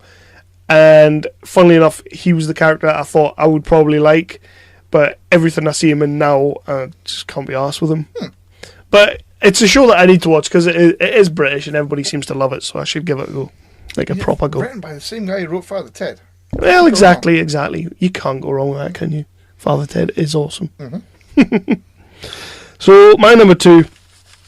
Yeah, this is also 100% going to be on my list. The delivery of this line is just absolutely phenomenal. I'm not going to say anything about it. I'm just going to play it. No need for a build-up here. Backed up, clogged from balls to brains. You think dipping his wick will cure what ails him? There's no cure for being a cunt. Yeah, Bronn. Bronn, there's no cure for being a cunt. Game of Thrones. I think it was like series 1. It was like series 1, wasn't it? That was like way back at the start. It was when Joffrey. What are you talking about? Joffrey just started. It's an insult towards Joffrey, right? Because they're talking about like trying to sort of take the evil. Well, not the evil out of him, but they're trying to like show him that series 2. Series 2, yeah. aye. Yeah. It's a great little scene. Bronn delivers for me in that show. I love Game of Thrones. You love Game of Thrones. Bronn delivers pretty much all the best lines. Yeah. Like, he gets all the good stuff to work with, and your new king, who you're supposed to be sort of, I don't know, protecting or whatever Bronn's trying to do, and you're calling him a cunt. Yeah. But Game of Thrones is full of lines. Yeah, that. Game of Thrones You is either get like they go to Tyrion, Bronn, the Mountain sometimes. The Hound. The Hound. Sorry, Aye. yeah, bygones. Yeah, there was one. There was one with the Hound when it was him and Arya. Yeah. And when he's talking about Brienne. No, when he's talking about Arya says that she's named her sword. Alright. And she goes, lots of people name them swords. And he goes, lots of cunts. That's a fucking great little line. But yeah, good choice. Good choice. I just like that, and it's always... And I'll tell you something as well. Interesting little story there. I did not know that was Jerome Flynn until, like, Series 3. Really? Yeah. Okay. I had no idea that Bronn was Jerome Flynn. And I was very, very surprised when I realised. I was like, holy shit, Jerome Flynn, you know, the Righteous Brothers, one half of, is in Game of Thrones. The Righteous Brothers? Yeah, him and Robson Green. Him and Robson Green. They weren't called the Righteous Brothers. They weren't called the Righteous Brothers, but they did all the like Righteous Brothers songs, didn't they? It was... But, up on the roof. What were they called? Robson Green and Jerome Flynn. Robson and Jerome. Robson and Jerome Flynn and Green. Okay. Max and Paddy. No, definitely. No. So, what is your number one British put down? Because both our lists are just purely British on TV. Number one. There was no way that Malcolm Tucker wasn't going to be on my number one. It was just picking which rant. You never got into this either, did you? I watched like 2 series. Right. I definitely watched 2 series of it. Is there more? You need to. Yeah, you need. There's 4. 4. You need to watch the one with Nicola Murray, which is what this clip is. Is that because the woman came into it at the start of the 2nd series? There was a woman came into it then. 3rd. She was in the 3rd and 4th. Well, maybe I started the 3rd series then. The first 2 were what was the guy's name? It was a male politician in the first 2. And then Nicola Murray came in 3 and 4. I must have started the 3rd one then, because I seem to remember him sitting in the back of a car with her. Yeah. And like the 2 of them were kind of given as good as they got. Yeah, because she in that scene, that was actually that was one of the ones that was like possibly for a clip. But there was like a fuck up in the department, and she accidentally let it slip to the Guardian that there'd been a massive fuck up, and so Malcolm Tucker. But yeah, this clip. Yeah, it's just Malcolm Tucker at his best, so just play it. It's fucking great. Okay, Shitehead Revisited. Did you know that Nicola Murray's daughter's about to be expelled from school for fucking bullying? What are you doing? No, what? Don't worry. Did you not know that? No, why would I? Because you wouldn't know that now, because the only people who know that right now are Mrs. Murray, her daughter, Ollie and me, yeah. If this gets into the press, I would know that it came from you. Clever. And I would rain down upon you so hard that you'd have to be reassembled by fucking air crash investigators. Do not fucking interrupt me, son, ever. Now, get this into the noggin, right? You breathe a word of this to anyone, you mincing fucking cunt! And I will tear your fucking skin off. I will wear it to your mother's birthday party, and I will rub your nuts up and down her leg whilst whistling Bohemian fucking Rhapsody, right? Yeah. Now, get out of my fucking sight. Yeah. Amazing. He is good at it. He's fucking awesome. You can't beat a Malcolm Tucker rant. Like that. I did watch. I watched the first 2, and I did start the 3rd one. I don't know why I never stuck with it. I think it was probably because you told me to watch it, and I kind of started binging it. And I suppose you can only get so far before it's like, I need to give up. Yeah. Malcolm Tucker is great, and like Star Wars rant reference upon Star Wars reference. I don't know how you chose one. I'd say you could probably have had a good 15. Oh yeah, easily. So my number one is again another classic British, well, not classic British show, but a British show that I absolutely loved, a character that I absolutely love, and I wish he would come back and play this character again. We need another series. It is Gene Hunt from Life on Mars. Nice. Because I loved her. You great, soft, sissy, girly, Nancy, French, bender, Man United supporting puff. Leave him alone. Amazing. Gene Hunt, Philip Glenister, he was born to play Gene Hunt. Yeah. If you haven't seen Life on Mars, if you haven't seen Ashes to Ashes, it's one of those British shows you have got to see. It's fucking brilliant. And he got all the lines in that show. I think Chris and Ray got a couple of good lines as well, but it was all Gene Hunt.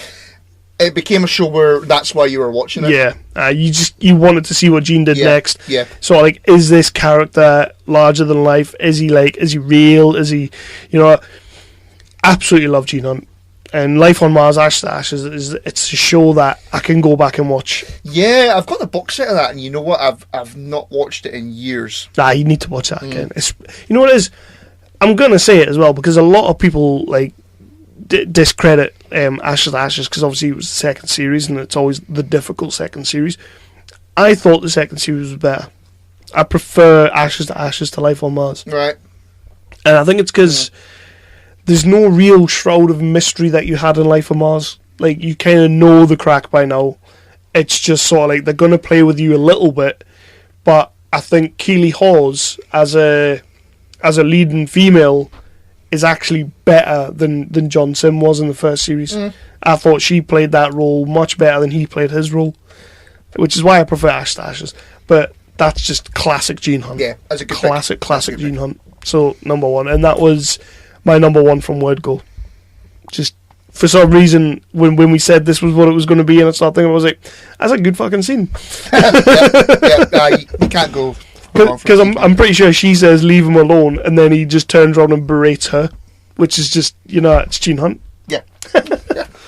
So yeah, I suppose that's the episode 100. Yeah, man, and these episodes don't seem to be getting any shorter. we will be back for episode 101, where we'll be throwing some things in room 101 or Podcave 101. Will we do that? No, okay. No, because you're just going to throw everything in it. Yeah, sure. But you've had a jam-packed episode here with some interesting questions from some fans and friends and podcast friends, and we've probably insulted every single one of them. We told you what we've been watching. I mean, this is episode 100, and when we started this, I genuinely didn't think we were gonna, 3 years. Yeah. Apart from my marriage and like 2 of my kids, this is the longest thing I've ever been a part of. Okay. Yeah, and that's only because like one of my kids is like 1 and a bit. No, she's not even 1 yet. But she is 1, isn't she? But this is awesome. I love doing this, and hopefully we're going to keep pushing it forward. The indie talks we'll be starting them back up sometime soon. We were just sort of taking a break because we had the Infinity War. Yeah, there's only so much we can do. There's only so much we can talk. And believe me, there's that much stuff sitting on the back burner that just fucking hell. If we did it all, we wouldn't do it at all. We'd be sick. Just if somebody out there listening wants to give us, £100,000 a year each, then we'll do it full time, and we'll record one a day. Christ, that would be. I would do one a day for £100,000 a year. It's not going to happen, but it'd be nice. Well, not like that. But we got a lot of things coming up. The indie talks will be ongoing. There's a few conventions coming up this year. We're working on a couple of little bits and pieces. Just a little cheeky quick shout out. It'll be irrelevant by the time you listen to this, but tonight, director Paul Knight from down in London, he's playing his premiere of his movie Landscape of Lies, the one I was telling you about. Yeah. He's having like a premiere for that tonight. From what I could gather from the conversations we've been having, he was a little bit fucking bricking it. I'm hoping everything's going brilliant. He'd sold out. He'd sold all the tickets, so hopefully everybody's enjoying that. And when it comes out on DVD or video on demand or however it comes out, I recommend you give it a look. Just everybody just give it a little look and show the guy some love. Independently made, British film. You're gonna love it. Just give it a watch. That's all I'm gonna say. Good stuff. So yeah, I suppose that's us. That is us. Yeah. Done. Damn. God's sake. I cracked that joke like 3 hours ago. You did, you did. So I can't wait to come back. Episode 101 incoming, and keep an eye on the feed for those indie talks, Infinity Wars episodes. You've got Andrea coming up on Monday. Weird Science, if we can work something out there. That's been a ball ache, but we will get it sorted, and then it's pretty much British from then on. Yeah, which should be really fucking easy. Yeah, fine. So goodbye.